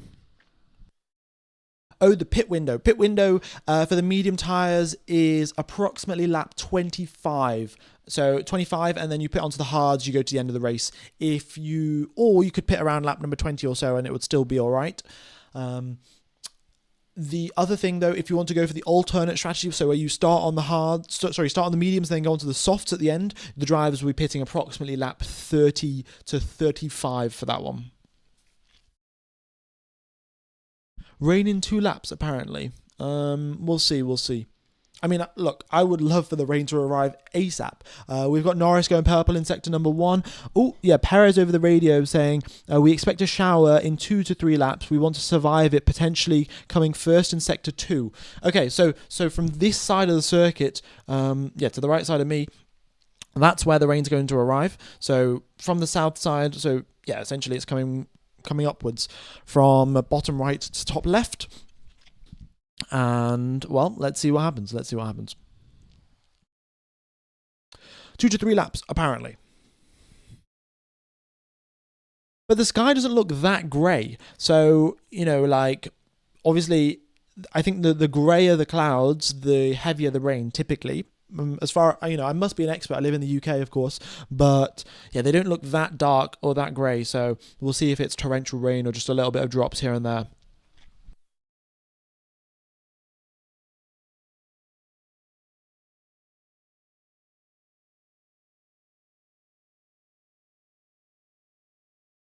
Two to 3 laps, I think they'll stay out. Yeah, I mean, if it's light, then of course they will just continue on racing and drive a little bit slower. But if it's torrential, then, you'd love to see it. Ferrari using the Macarena wing, brilliant piece of innovation there. And Red Bull are also using it. Red Bull's Macarena wing rotates in the opposite direction, but either way, They get a slightly bigger opening in their rear wing, but we'll see if Ferrari re-engineer their design. All you got to do is, flip the actuators around 180 degrees and it should work in theory. That's definitely not how it works. All right. Kimi Anse being told to be careful through the final corner. Leclerc has been told he has overtake. Yeah, Leclerc's got to be careful there. Piastri is closing up, and he's of course got one of the fastest cars on the grid. Oh, Verstappen will be investigated after the race. I mean, guys, just give him a penalty or don't give him a penalty, because if you do it after the race, and let's say Verstappen gets up into P2 or something, and then he gets handed a 10-second time penalty for crossing the pit lane exit line, like, what are you going to decide? Oh, whatever, man. It's the stewards. We got Bottas getting ahead of Lance Stroll. Too easy there from Valtteri Bottas.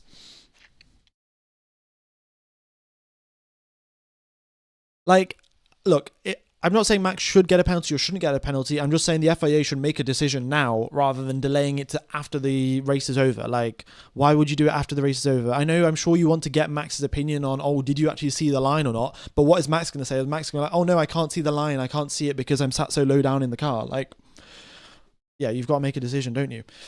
It's like if a football referee was like, oh no, we'll decide if this penalty happens once the entire game's over and the other team has scored like 4 goals. Like, it's just stupid. George also comes into the pits, hard tyres for him, and he drops down into 12th position. You can see there he's got a nice big gap ahead of him towards Ocon, so he's got some margin there to push before he catches up to traffic.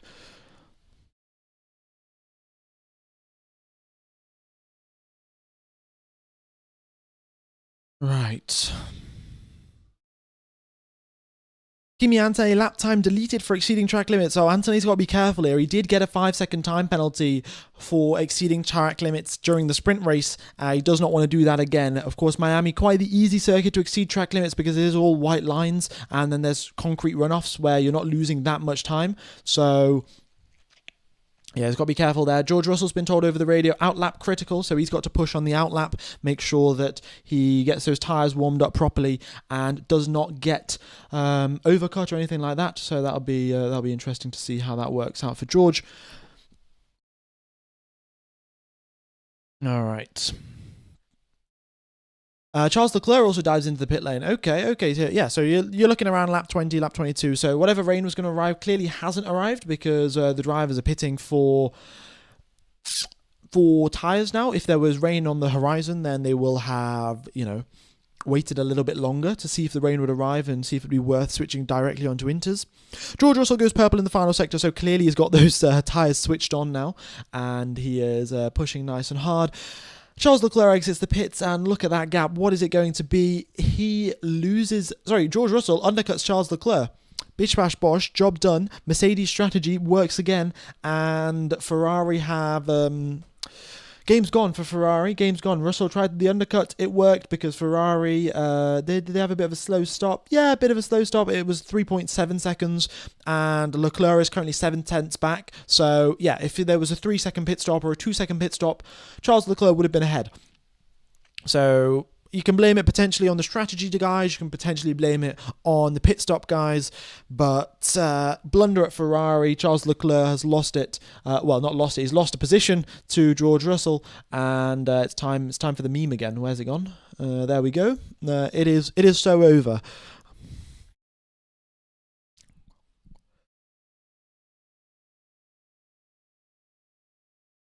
Right. I mean, 3.7 seconds is quick when you tell someone, oh, I changed tyres in 3.7 seconds. Amazing. But in the grand scheme of Formula One, that could have been quicker.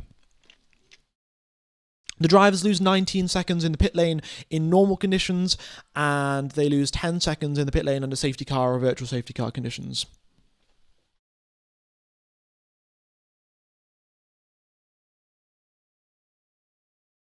Leclerc says, why did we stop when is rain? Okay. We'll see how that goes. Charles Leclerc, though, is ahead of Ocon. Is now trying to catch up to Russell. Purple in the final sector, but Russell is making swift progress up the field, and he gets ahead of Ollie Behrman in towards turn number 4. Nice overtaking spot there from Russell. A bit of an interesting move. in through turn 4, but he's clearly got the speed. In fact, George Russell crossed the first start finish line at 290 kilometers per hour, which is the quickest that we've seen all race long. So yeah, he's really got that power unit turned up to make his way through traffic nice and quickly. And Charles Leclerc endeavouring to do the same thing. Yeah, Leclerc gets ahead of Behrman. Nice progress there for him. And let's see, what is this? Is there any more rain arriving? I mean, Lindblad has just been told over the radio their rain is approaching. It's just bottom left, bottom column. It's now moved over to the right column. Oh, Fernando's also been told rain will come. Right. Okay. I think the rain dance has started to work. Franco Colapinto has been told there's a patch of rain down towards turn number 8. And Alonso has also been told that it'll be light enough to stay out.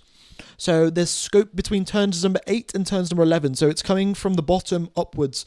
Yeah. Okay. George Russell about to overtake Alex Albon. Fresh tyres for Russell, used tyres for Albon. It's a pretty straightforward manoeuvre there.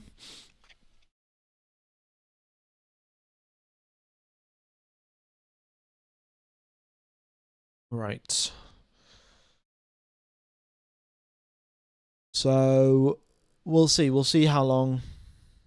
Next time you make a decision, please speak with me. I'm here as well. Oh, Charles Leclerc's over the radio complaining again. Oh, okay. Yeah, I mean, your average Ferrari team, team radio. I mean, I just don't get how they can't do this. Like, they have all of these facilities, all of the money in the world. They have access to any expert, but they still can't build a functional race team. I mean, the Ferrari counterparts in WEC and in GT3 managed to do it. So why is it a clown show in the Formula One department? Like, I just don't understand, because they can do it elsewhere and it's the same people, the same team. Yeah. Whatever. Russell gets ahead of Albon and Leclerc quickly approaching.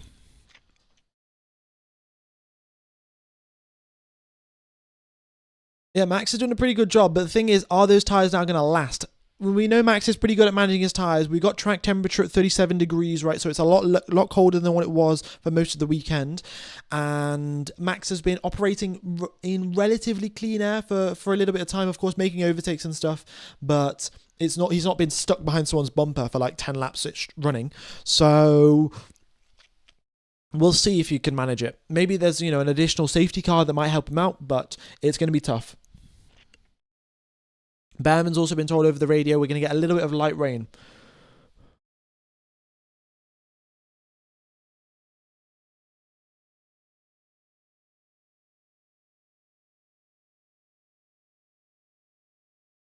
Ferrari will get P1, P2. I still have hope. Yeah. I mean, continue hoping. I mean, I was back there. I was in the trenches with Ferrari as well back in 2018.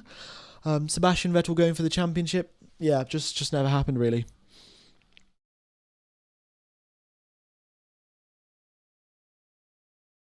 Okay. Yeah, Max is gaining up on Hamilton. Yeah, Max gets ahead of Colapinto as well, and he's now gaining on Hamilton. Of course, all of the other drivers do have to pit. So, look, even if Norris comes into the pit lane now, he will come out behind Max Verstappen. He'll come out 2 seconds back from Max. So, let's put it this way. The strategy has worked out well for the first half of the race, but you still have the other half of the race left to go. And will Max be able to defend against Norris, who's on fresh, hard tyres, when Max is on 18-lap-old hard tyres? Seems a little bit unlikely. Hamilton does have damage. I would like to clarify, folks, if you've missed the start of the race. Hamilton collided with Colapinto. I would say slightly more blame on Colapinto's side, but neither of them got a penalty. And Hamilton does have side podge damage and floor damage. Norris comes over the radio, say quite a few drops of rain here. You can in fact see the drops of rain on the camera as well. So the rain has officially arrived, but folks, it is rather light. Why did he spin out? He was over the curb on the exit of turn 1, and the curb was slippery because it had rained earlier on in the day and it hadn't dried out fully. So yeah, he spun on the curb on the opening lap of the race. Did Max Verstappen?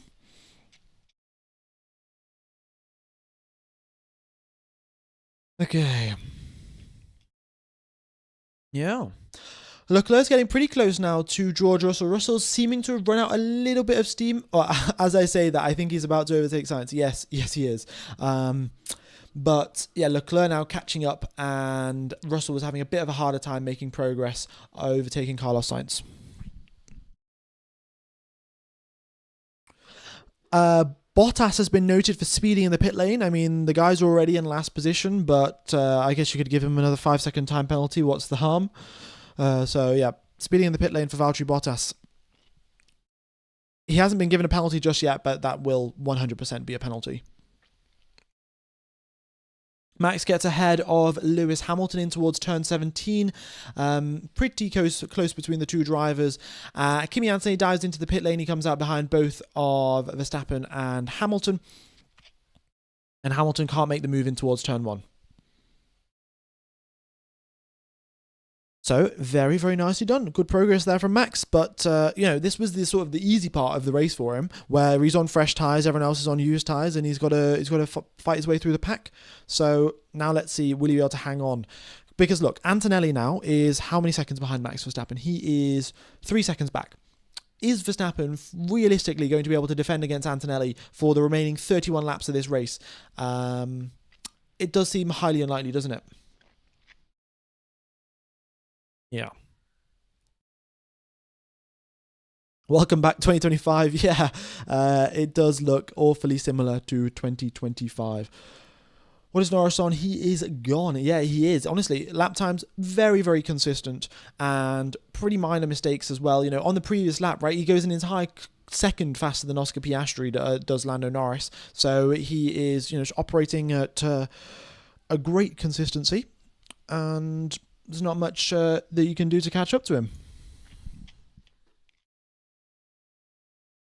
When Inters, Inters are looking more and more unlikely, if I'm going to be honest, because, the range just seems rather light. It doesn't seem to be getting any heavier, and it might have already stopped for all we know. So there you go. Lando Norris dives into the pit. So does Lewis Hamilton. Antonelli now does he come out ahead of Norris? Will he be able to pull off that undercut? He is purple in the middle sector and also green in the final sector. He's just off Lando Norris. Oh, this could be close here for Kimi Antonelli as he now heads towards turns number 7 and 8. Antonelli says thank you very much to Lando Norris. Gets that overtake done. Of course, Antonelli also on the warmed up tyres. Lando Norris fresh out the pit lane. Cold tyres for him. Antonelli gets the undercut done. Nice Mercedes strategy there. And was it a slow pit stop from the McLaren crew? I mean, it wasn't that slow, was it? No, it was rather quick, 2.8 seconds. And yeah, there's still not much they can do. Antonelli breezes by. But we'll see now. Antonelli onto the back of Max Verstappen. And how is this one going to play out? And that'll be interesting to see. Here they go then, in towards turns number 16. Coming there, making their way out onto the straight. You got this big old straight mode zone here where the drivers drop their front wing, rear wing, and just absolutely send it. Norris has got the double slipstream. Antonelli's only got one slipstream, but look at the top speeds here. Max Verstappen going at 310, Lando Norris going at 330. The pace advantage is huge, but in towards turn 17, not a single overtake is made, not an attempt even is made. And Piastri dives into the pit lane. That's him into the pits as well. Antonelli is under pressure here from Norris, and Verstappen is backing them all up. So we may get a Verstappen train forming. We'll see how long he's able to defend. Miami is a pretty easy circuit to overtake at. You got these long straights here, so we'll see how long Max Verstappen's defense lasts for. Yeah, looking good though. P1 for Max Verstappen. Yeah, but of course, he's on a slightly different strategy. Will he be able to make it to the end? He's already done 22 laps on these tyres. He's got 29 laps remaining. I mean, if he pulls it off, it'll be sensational, but it's going to be a long road. And in fact, Antonelli has breezed past him, and Norris is about to do the same. Verstappen hangs on against Norris, but Antonelli has got the overtake complete. Through the middle sector, you really need that tyre performance. You need the mechanical grip from the tyres, and Verstappen just hasn't got it. Antonelli's on fresh tyres, 20 laps fresher than his, and Antonelli builds nearly a 1 second gap in the space of 4 corners? Yeah, and he is gone. Look at that gap, up to 1.033 seconds. Purple in the middle sector as well from Antonelli. Okay, Carlos Sainz comes into the pits, 4.2 second stop for him. Lando Norris also gets the overtake done in towards turn 17. We'll see if Verstappen can fight this one back in towards turn number 1. Will he fight it back? I mean, he's not really going to win that fight in the long term against Lando Norris, against such more fresh tyres. But in towards turn 1 he goes, and yeah, he can't pull that one off, and he's now going to lose a lot of time in Sector 1, where you need the grip from the tyres. Hamilton purple in the first sector, and progress is looking all right for him. Once Colapinto dives into the pits, that'll put him in a net P7. We're yet to see what Verstappen will do, but if Verstappen does pit, he will again come out behind Lewis Hamilton. Okay, Antonelli, fastest lap of the race, 1:32.331, and another purple first sector. He says, thank you very much. I am not letting Lando Norris anywhere near my DRS or my overtake. And I think mission accomplished maybe for Antonelli. We'll see. We'll see. Purple first sector from Piastri now. Trying to push close up to Charles Leclerc, while Leclerc is stuck behind George Russell. Both drivers pitted about 8 to 9 laps ago. Bottas has been given a drive-through penalty for speeding in the pit lane. Suboptimal there for Cadillac. Not even a 5-second penalty or anything like that. Driving through the pit lane is a 19-second time penalty. That is how much the drivers lose by driving through the pit lane. So Bottas is going to go from bad to worse from him right now. I think he's going to get lapped when he comes through to do the drive-through penalty. Colapinto in P4, well, he is in P4, but he's got to pit. Once he comes into the pit lane, that is going to drop him back to approximately around about where Ocon is right now. So, yeah, 8th position, 9th position, 10th position.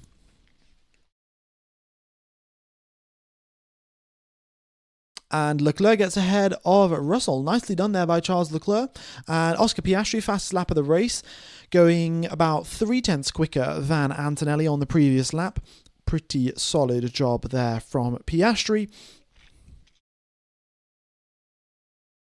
Lando's going 14 kilometers per hour faster than Antonelli on the straight. Well, look, it's only going to happen for a limited amount of time, for maybe 1 lap or 2 laps, and then once that 1 or 2 laps and he's deployed his battery, then it will flip again in Antonelli's favour.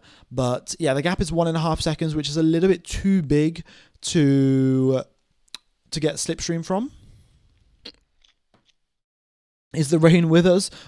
There was rain supposedly, but you know, this is what I said.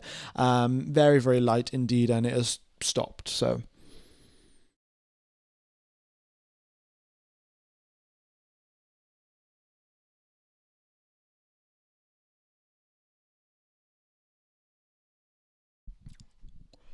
okay.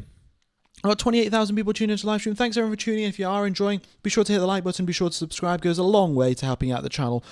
As always, yeah, just the standard YouTuber stuff, you know. But yeah, would be much appreciated. Who do I support? Well, I support Seb Vettel. Seb Vettel did the London Marathon in 2 hours 59. But yeah, in terms of on the grid right now, maybe Williams, maybe Aston Martin. I don't really know. So yeah, Seb Vettel, number 1 driver, in my opinion. Colapinto finally comes into the pits, and there you go. He's going to come out around about where Ocon and Bortoletto are when he exits the pit lane. Does Red Bull wing go fully 360 because Ferrari goes back 180 and forward 180? Look, it flips around. Like it's normally like this, and it flips around the other way. So yeah.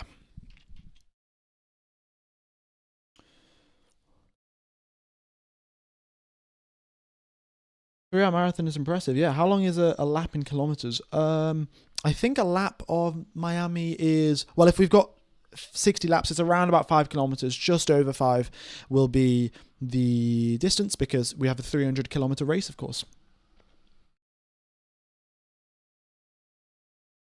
Does Max have enough of a gap to nurse his tyres to the finish? Ooh. Well, look, it is 8 seconds now, the gap between himself and Charles Leclerc. So 8 seconds. How many laps remain? 26. So that means he's got about a 0.3 margin per lap to lose to Charles Leclerc and still hang on to P3. Is that possible? Yes. And as they come across the line, Max Verstappen sets a 1:33.582. Charles Leclerc comes across the line and goes nearly 6/10 quicker. So it could be done, but with the way things are going and the pace that the Ferrari has got, Charles Leclerc on the previous lap 6/10 faster. I mean, it's hard to argue against that one. So I think Max maybe drops down into P4, maybe even P5. And depending on if Piastri can continue on holding his pace and not get stuck behind Russell and wear out his tyres too much, then maybe he also loses the position to Piastri. So we'll see.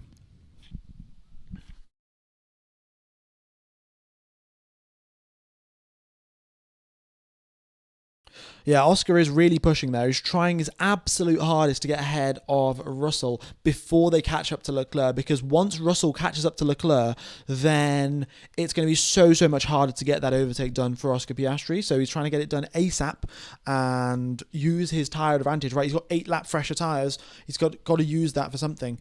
And that's something he's going to be overtaking George Russell. Yeah, folks, there is no rain whatsoever as of right now. There is no rain expected at any point throughout the end of this race. I will let you know if anything does change, though.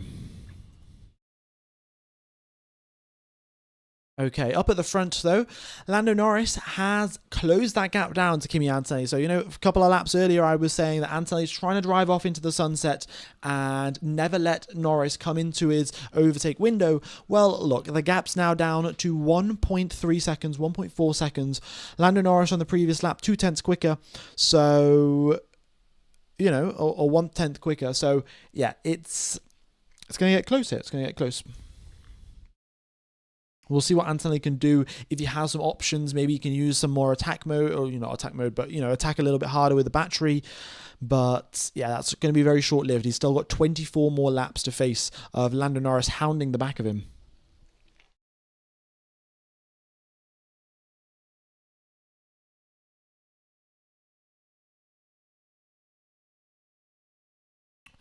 Why do you keep saying FIA this, FIA that? They make the regulations, but the stewards work for Formula One. Yeah, I mean, if I want to say it correctly, it would be the stewards. But I think for most people in the chat, I think it's sort of just an interchangeable thing. I mean, even on the race control, it says FIA stewards awarded a penalty. So it is what it is.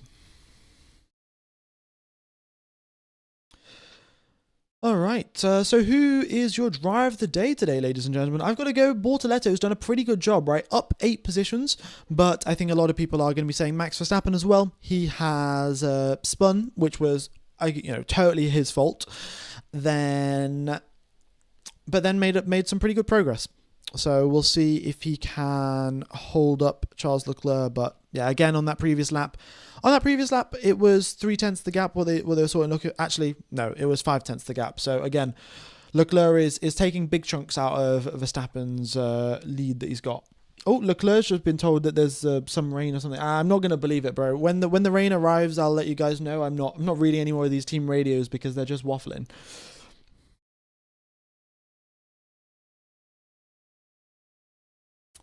All right, Norris purple sector 1. Look at that, closing it down, 1.2 now.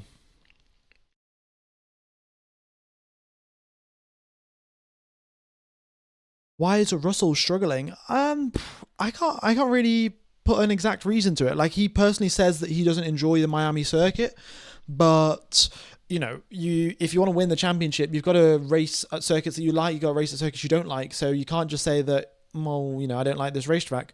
Not exactly going to work.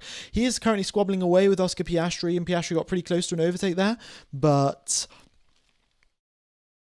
Sorry, Piastri got pretty close to holding on to the position, but yeah, George Russell just managing to get ahead of him again. But I think Piastri, if he perseveres a little bit more, I think he'll be able to get ahead of Russell. And it's a little bit unexplainable, really. You haven't had that many periods in George Russell's career where he's been in a high-pressure scenario, right? When he was at Williams, it was very relaxed. Nobody expected anything of him. And also, then when he joined Mercedes, he wasn't expected to beat Lewis Hamilton, right? He did beat Lewis Hamilton in the point standings, but there was no expectation, there was no pressure, because Lewis was a 7-time world champion and Russell isn't expected to beat him. So This is the first time that he's experiencing this level of, oh, I may have a shot of the championship. I can't mess this up. So that could be an element of it. Or maybe he's just having a bad couple of races. It's happened to all of the drivers. Like, you never had a single driver that's been good every single day of the year. So we'll see if he'll be able to turn things around. Okay, folks, 22 laps remain of this race. Lando Norris, purple lap there, and he is getting very, very close now to Kimi Antonelli, and Antonelli will be looking more and more in his mirrors. There's going to be a bit of traffic helping out Lando Norris to, essentially close that gap up onto Antonelli, so we'll see how that goes. Sergio Perez is the next driver up that Antonelli will have to catch, and I suspect he's going to do that in about 1 lap's time. But look, they crossed that green dot there just on the exit of turn 17, and Lando Norris is most certainly within 1 second of Antonelli. So Lando Norris has now got the overtake mode on Antonelli. So let's see what he can do. Let's see what he can do. Can Oscar get a podium? Ooh, maybe. Actually, no. I think it's a pretty unlikely because you got to look at that gap, right? The gap between Verstappen. He may lose the position to Leclerc. Leclerc is slowly bringing that gap down, right? It was earlier 8 seconds, now it's down to 6 seconds. But I think Verstappen will be able to hold on to P4 and prevent Piastri from getting any higher.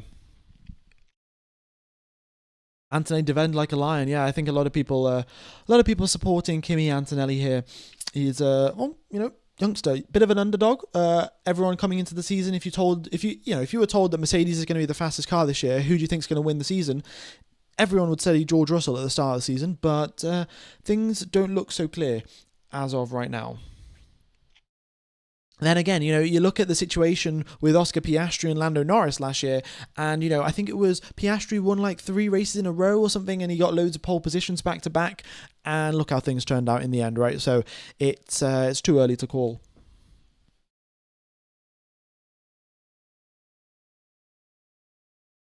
Okay.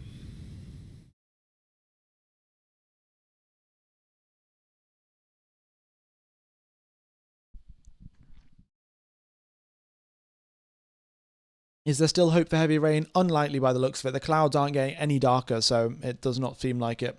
And as a certified rain expert by living here in the UK, I'm going to tell you that there's not going to be any heavy rain by the looks of it. But, I would love to be proved wrong. In fact, I would love for the commentator's curse to just come through now and it start absolutely pouring.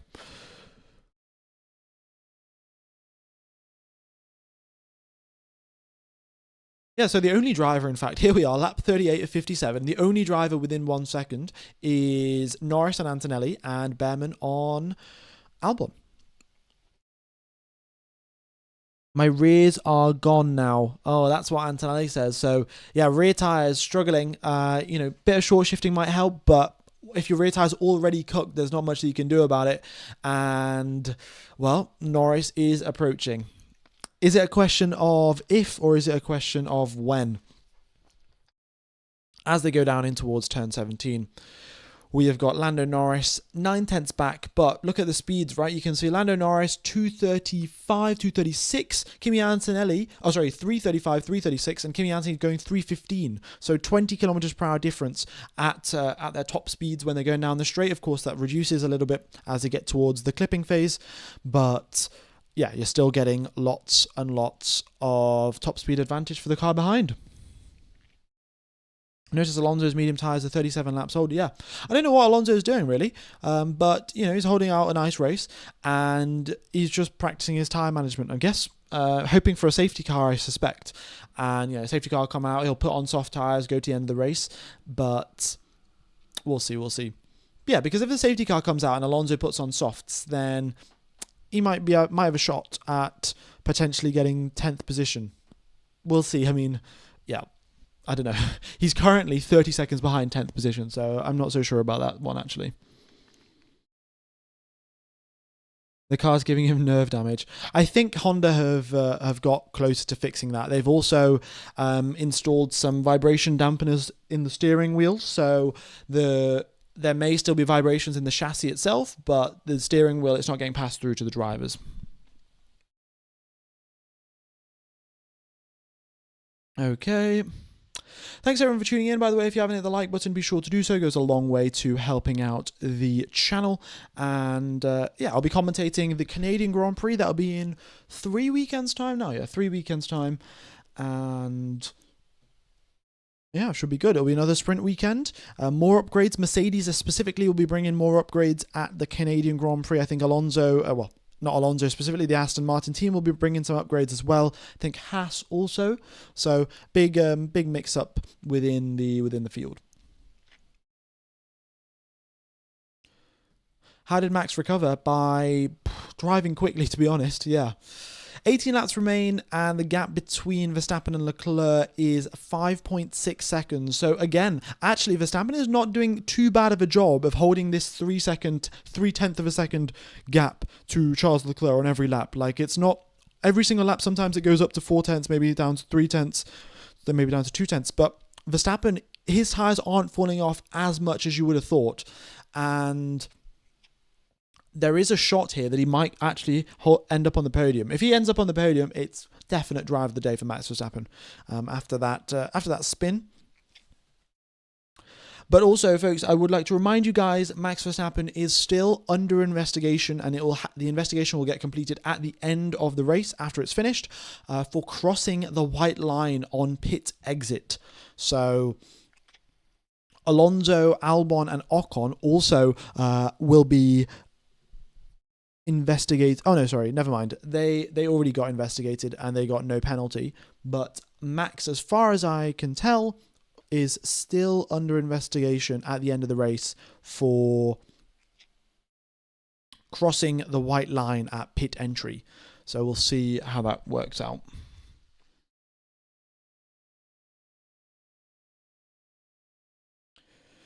He spun and then got contact into 4 cars. The driver of the day. How? Yeah, I mean, probably, makes a mistake and then comes back from it. But I mean, who else would you put for then driver of the day? I mean, Antonelli's done a good job having a quick car. I think Bortoleto also, as I said earlier, made up 8 positions. So I don't know. I think Max is always just a fan favorite.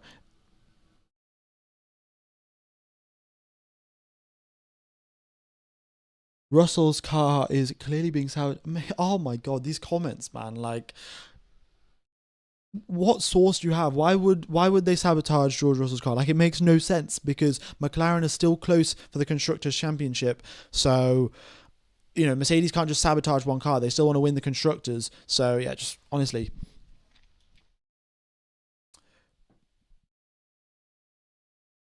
Anyway, Colapinto for driver of the day, maybe. I mean, he's just stayed in 8th position, no? I haven't really been tracking his race exactly, but he was up in 4th position momentarily and then came into the pits and then back into 8th.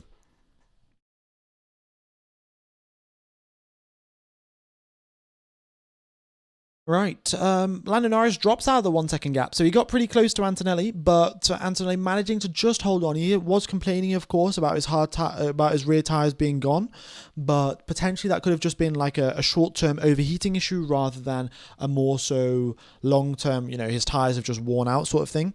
So if he's got his rear tires under temperature and under control, then his pace is looking all right. He might be able to hang on to P1. Leclerc catching up. Yeah, normally this little circle here, this green circle, indicates that the driver is catching up to the driver ahead of them. It's not always the most accurate thing in the world, but it's a sign, and this gap has come down from 5.5 seconds to now 3.5 seconds. So yeah, closing up there. You can see there on the previous lap, nearly a second faster. Verstappen clearly made a mistake there, a 1:33.7. Leclerc a 1:32.6. So there you go. 1 second gained on the previous lap, and then probably another second on the lap before that. So there you go.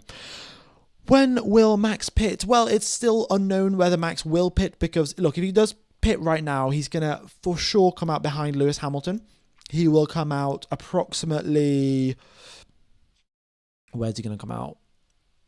3 seconds back from Lewis, so it's quite likely he'll be able to overtake Lewis. Then he will be, 6 seconds behind Russell. Oh, sorry. So essentially, is he going to make more progress by just staying at the front and defending, or is he going to make more progress by pitting and then making some overtakes? We do not know, but I do think, actually, if, let's say, in 6 laps' time, Max Verstappen does come into the pit lane, put on a set of soft tyres, and just goes full attack, then he'll be able to overtake Hamilton relatively easily. George Russell is on 21-lap-old hard tyres, at which point, in 6 laps' time, they'll be 27 laps old, and he won't stand a chance against a fresh set of softs. So there is an opportunity where Max does put on a set of soft tyres and make some quick overtakes and still guarantees potentially a P5? Yeah, maybe a P5. But I don't think he will pit. He could, but I don't think he will. Lando Norris lap time deleted for exceeding track limits. So yeah, not too many drivers getting lap times deleted today for exceeding track limits, mainly because, they don't want to get a penalty like Antonelli did yesterday. So they're managing to keep their cars under control. Fernando Alonso finally comes into the pit lane after doing 41 laps on a set of medium tyres, hoping for a safety car to come out, but yeah, one does not come out, and he comes out on a set of hard tyres to go to the end of the race. He could have put on a set of softs, maybe they would have lasted 15 laps or so, but he opted for the hards to go to the end. Black and white flag for Valtteri Bottas for ignoring the blue flags. Okay, well, there's not going to be too much more lap traffic behind him, so I don't think that's much of a concern anymore.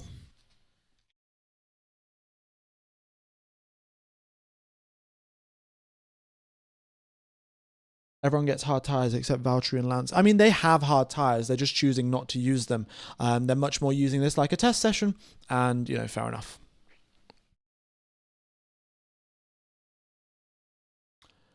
Verstappen's tyres are going off a cliff. Yeah, they are. Look, Leclerc is getting closer and closer and closer. Now it's down to 2 seconds on the previous lap. Again, 1 second faster was Charles Leclerc, so who knows?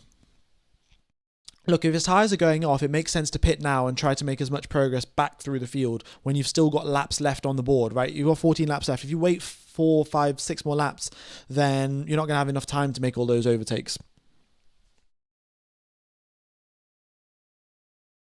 But, at that point, he would have to 100% sacrifice the P3, which I don't know if Max wants to do.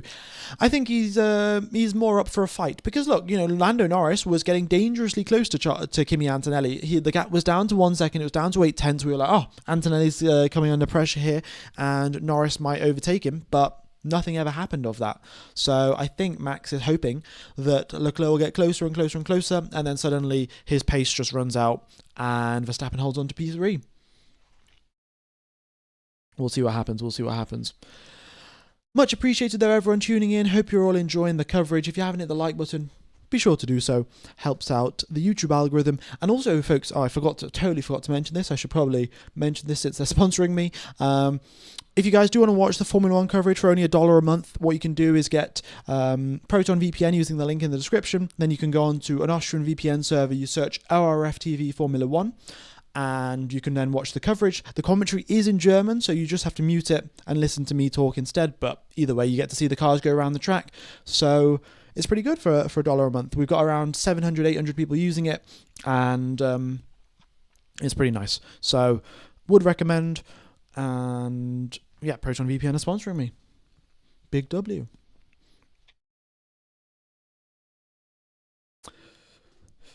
F1 Gamer, I wasn't here. Why did Max pit so early? Tyre damage. Max pitted under the safety car. He had a spin at the start of the race, which meant he lost like 7 positions, and hence he had to try something slightly different to make up some positions, and that was pitting under the safety car. That was his idea, his strategy. So let's see. Okie dokes.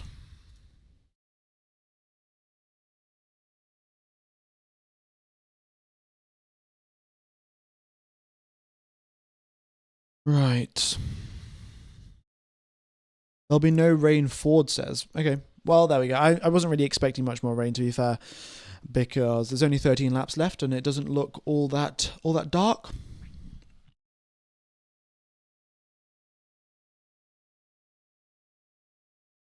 All right, here comes Charles Leclerc. He is now within overtake mode of Max Verstappen.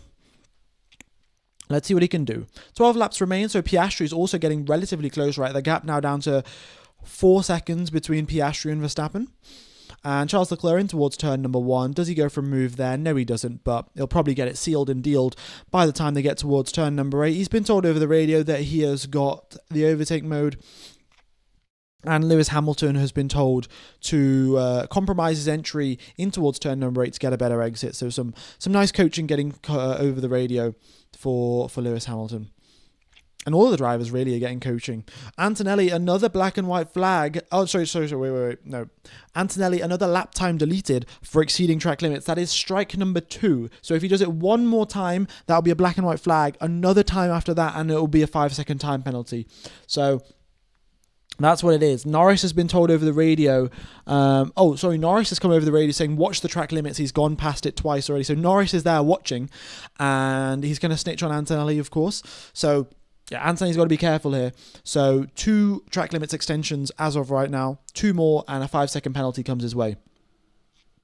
Yeah, he's been told over the radio not to get caught doing it again.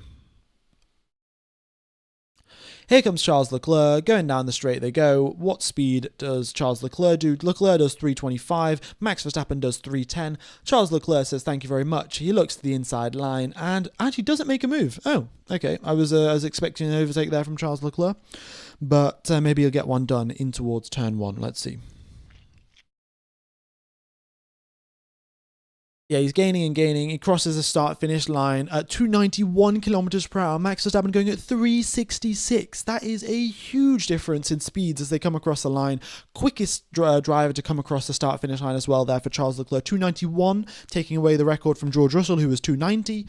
And yeah, Charles Leclerc up into P3. Job done. Bish, bash, bosh. Except it's not, because Verstappen has just tried and re-overtaken him, and he has, in towards turn number 5 and 6. Okay, Verstappen not giving this one up quite just so easily. However, now by fighting, Piastri is getting closer and closer. So Verstappen may have only lost 1 position if he let Leclerc just drive by and not hinder him in any way, but now he's running the risk of losing 2 positions. Charles Leclerc breezes past him again, going in towards turn number 11, who is going to be later onto the brakes. It is Charles Leclerc, and that overtake is done and dusted. We'll see if it holds.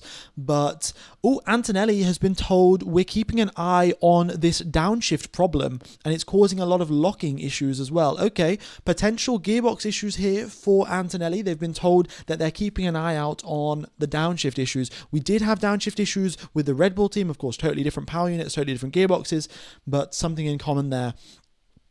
I think that might be partially related to, of course, the drivers wanting to keep their RPMs as high as possible to charge the battery up, and hence, losing out for that reason. So, damaging the gearbox a little bit more. So we'll see what happens there with Antonelli. And Piastri now within half a second. Oh, yellow flag. Who's that going slowly? Fernando Alonso has been given a black and white flag for track limits. He's now also going slowly, and Perez gets ahead of him. Okay, never mind. He continues on. Oh, also Alonso is on soft tyres, so when he did come out of the pits, the data clearly just glitched because he said he was on hards when he came out, but there we go. All right, so Leclerc's off into the distance now, 1.7 seconds ahead. Now it's Piastri. Will Piastri be able to overtake Max Verstappen, or will he be stuck behind him? The gap behind Piastri to George Russell is about 7 seconds. There's 10 laps remaining, so if Verstappen fights for the next 10 laps, then George Russell is also going to be arriving at the scene. But let's see what Max does.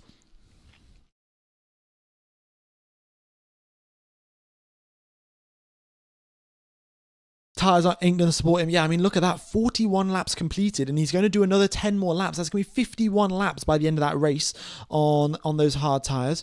So, suboptimal there, to say the least. Ollie Behrman, track limit deletion, track limit extension. He's currently in P11, unlikely to score any points with Albon being 5.5 seconds ahead of him.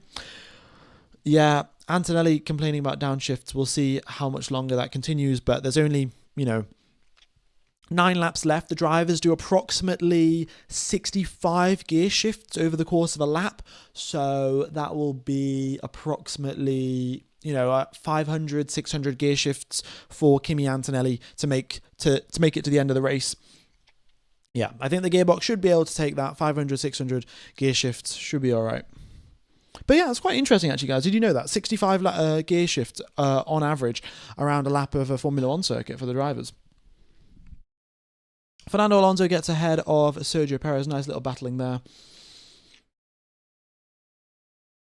And Piastri gets ahead of Max Verstappen, unsurprisingly. So there we go. Oscar Piastri up into P4. Max Verstappen holds on to P5. The gap to George Russell is now 6 seconds. On the previous lap, George Russell took an entire second out of Max Verstappen. That was when he was squabbling with Piastri. 9 laps remain. Will Russell overtake Max Verstappen? Let's see, folks. Let's see. I mean, look, now it is way too late to pit. If he wanted to pit, he should have pit like 7 laps ago or 8 laps ago, at which point when his tyres weren't falling off a cliff. But now his tyres already fell off a cliff, and then if he pits now, then he's also going to lose 19 seconds. Like, doing both is just a bad idea. So they've now committed to staying out, and they're just going to have to stay out. Yeah, because if Max pits now, he will come out, again, just behind Hamilton, but then it'll be so much harder for him to overtake him. So let's have a look. So if he pits right now, Hamilton will be 9 seconds ahead of Verstappen, if Verstappen theoretically pits. But if he did pit like 8 laps ago, I think it was, which is when I said it on the stream, he would have only been 2 seconds behind. So there you go. Like, doesn't make any sense to pit now. Why did Max pit early? Because he pitted under the safety car, and he was in I think it must have been 9th position, 8th position or something, and yeah, just wanted to do something different.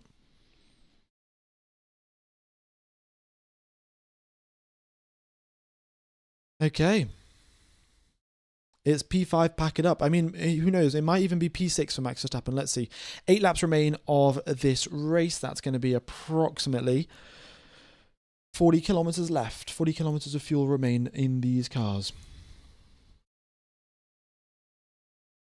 Williams double points. Yeah, I mean, they have made some good steps forward, but you've also got to say that they are the slowest Mercedes powered car.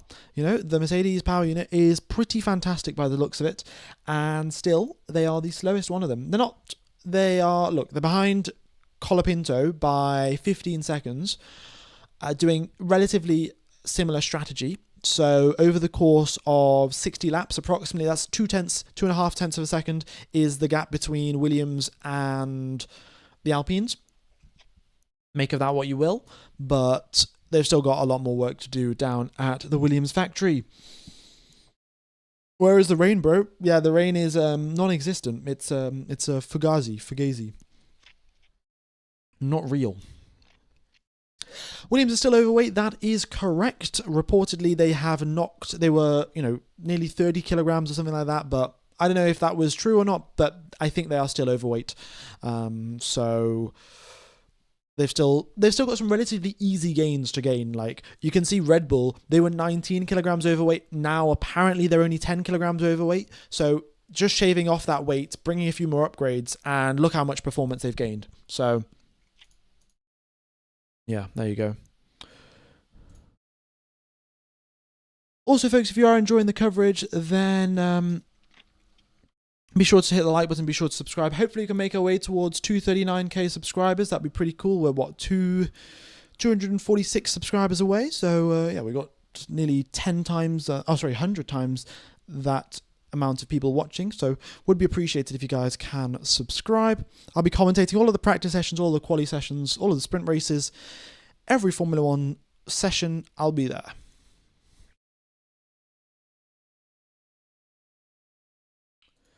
All right.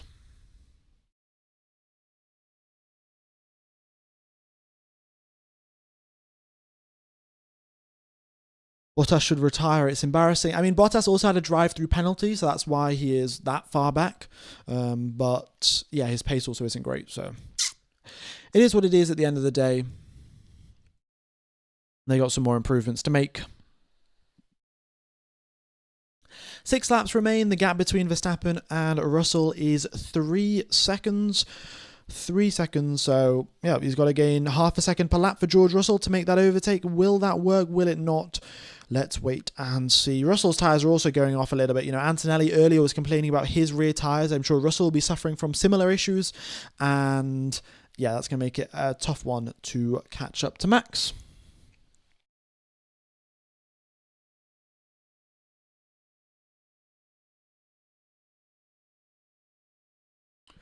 Okie dokes. Also, folks, I would like to ask, while we've had a little bit of a lull in the action, if there is anything that you think that I can improve in my commentary, then be sure to let me know. You can either type it in the chat here. If you type it on any of the comment on like one of the previous streams, then I'll read all of the comments. And if you want to DM me on Instagram, then my Instagram is f1gamer_official. So I'll have a read of that once my exams are done. So I think the main thing is just me saying and and but you know, if there's anything else, then let me know.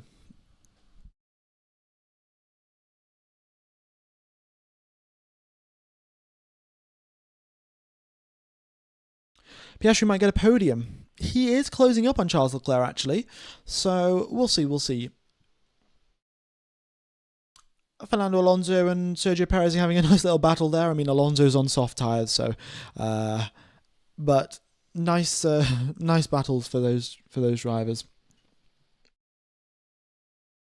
You're the best, Larry. Just aura farm a bit harder. Okay.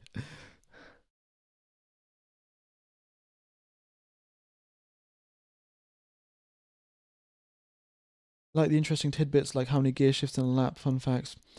Yeah, I will continue on bringing those facts to you guys. Any more conditions on which we might see the suit and tie? No, I think it'll just be a final race of the season if we've got a championship fight going on special. I did say if Leclerc wins a race, I'll wear a banana suit, so that's yet to happen. Do you think Montreal is a good sprint venue? Relatively good, really. I mean, Montreal is a circuit where you've got like, what is it? 4 chicanes and then 2 hairpins, or 5 chicanes and 2 hairpins, and that's basically a circuit. So relatively good overtaking chances. So, yeah, why not?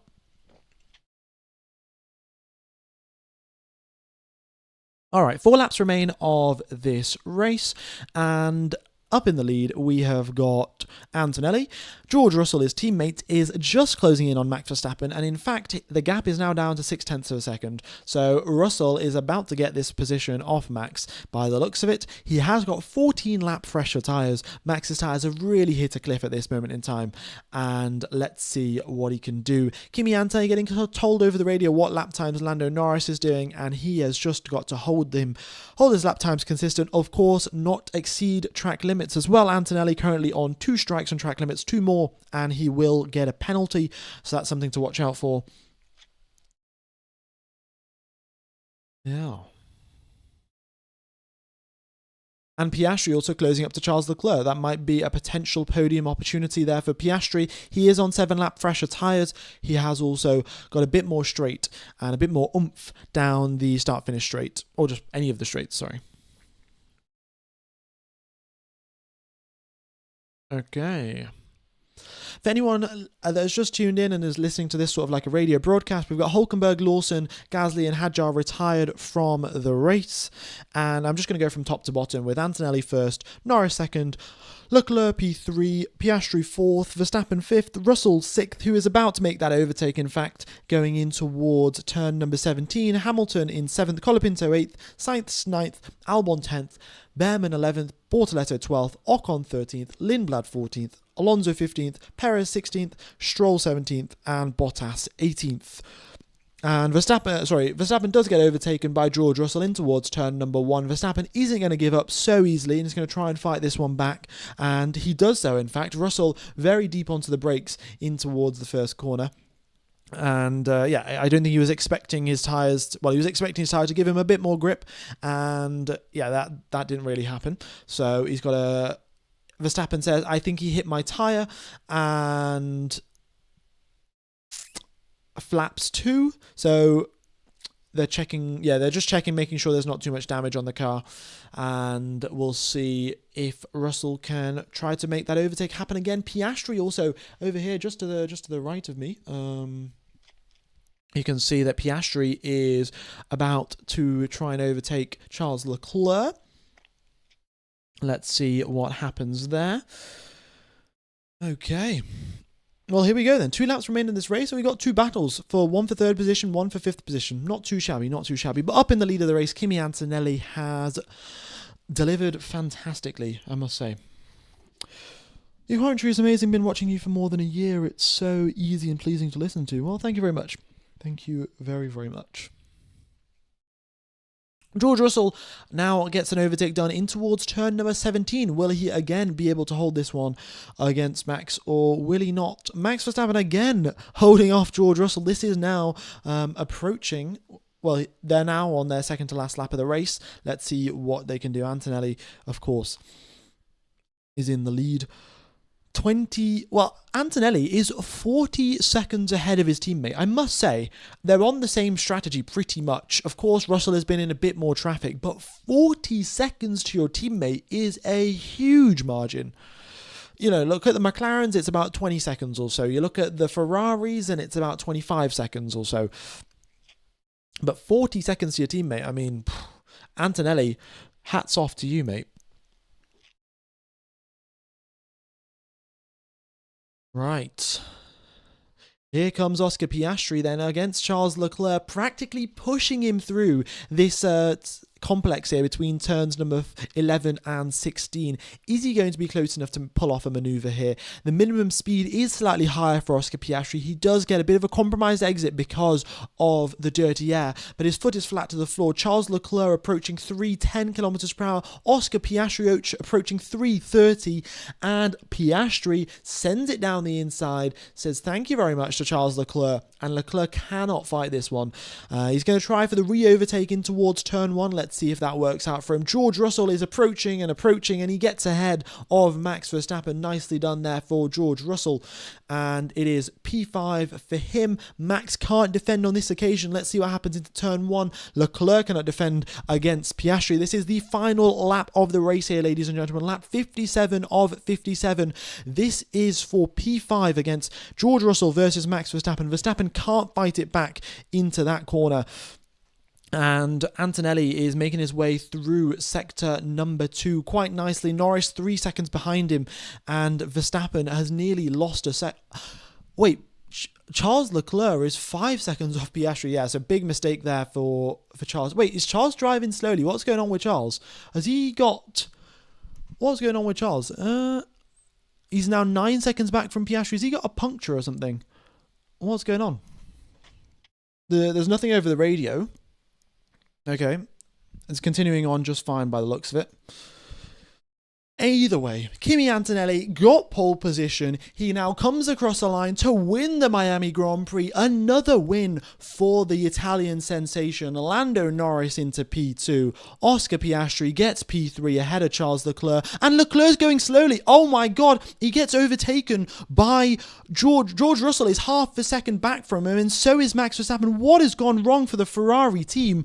I have absolutely no clue. Leclerc in towards turn number 17 now. He's got a bit of a slipstream from Lindblad ahead of him. He's going to cause a bit of issues there, is Lindblad. Onto the brakes they go for turn 17. Leclerc, it gets dived bombed by George Russell. And does Russell get that position? Does Max Verstappen also overtake Charles Leclerc? Russell comes across the line. That's P4 for Russell. And Verstappen gets ahead of Leclerc as well, just as they cross the line. What is going on there? Oh my goodness me. They come across the line. Max Verstappen P5 and Charles Leclerc into 6th position. Did anyone figure out what happened to Charles Leclerc's car? Like, why was he driving so slowly exactly? Was there damage? Was there... I mean, they're showing me Antonelli here, so yeah. Bro. And there's no Charles Leclerc radio either. There's nothing coming through about him complaining or whatever. He spun. Yeah, he spun, but then why was he driving so slowly after that as well? Because he lost 8 seconds, which I understand from the spin, but then he lost another 9 seconds or something. Oh wait, no, he's got lap time deleted at turn 6 and at turn 8. All right. Game's gone. Game is gone. Right. Charles Leclerc is not going to be pleased with that one. I mean, it's the reason it's probably not being broadcast over here is because Leclerc has just strung a bunch of F words together. Yeah. Oh my goodness me, what a chaotic end. Oh, we had the front wing scraping of Russell as well at the end of the race. Blimey. Yabba dabba doo. What? Okay, just a reminder, folks, Max Verstappen may still get handed a 5-second time penalty because he crossed the white line on pit exit.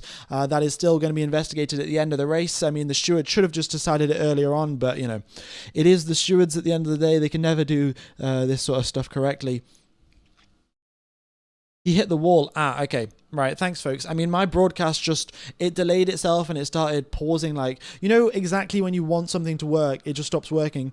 Yeah, that's exactly what happened to my broadcast. So I had no clue what happened. But Leclerc was just driving slowly.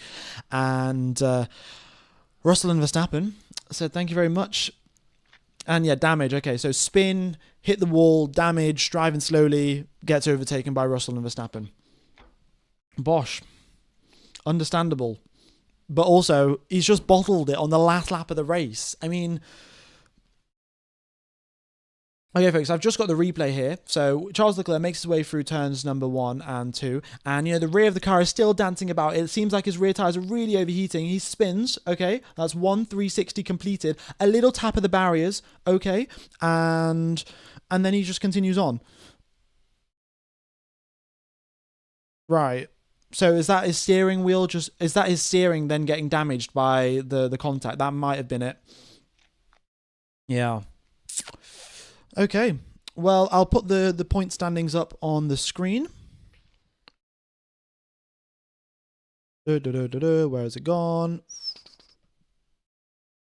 Okay. There you go. Yeah, and it looked like then Leclerc just ran out of power at the end of the race as well. So mental. But those are the point standings. There you can see Mercedes extend their gap out at the front, and Norris moves up from 5th to 4th. Verstappen moves up from 9th to 7th, and Colapinto puts himself up into 11th position. Okay, so that has been the Miami Grand Prix. Thanks everyone for tuning in. It's been a pleasure commentating to you guys. Hope you've all enjoyed the coverage. It has been good fun, nice exciting race. A bit of chaos there at the end. I had no idea what was going on. We'll see what happens with Max Verstappen's penalty. I suspect they'll probably just let it go. But, yeah, still up in the air. And Max has no further investigation. I saw it pop up, did it? Let me just have a quick scroll. See what's going on.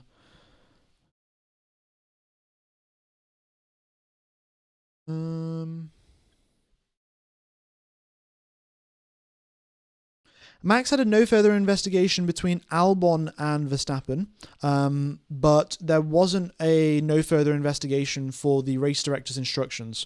So, oh well. We'll see. But, folks, it has been a pleasure commentating to you guys. Been good fun. We'll be back in 3 weekends' time for the Canadian Grand Prix, which will be nice as well.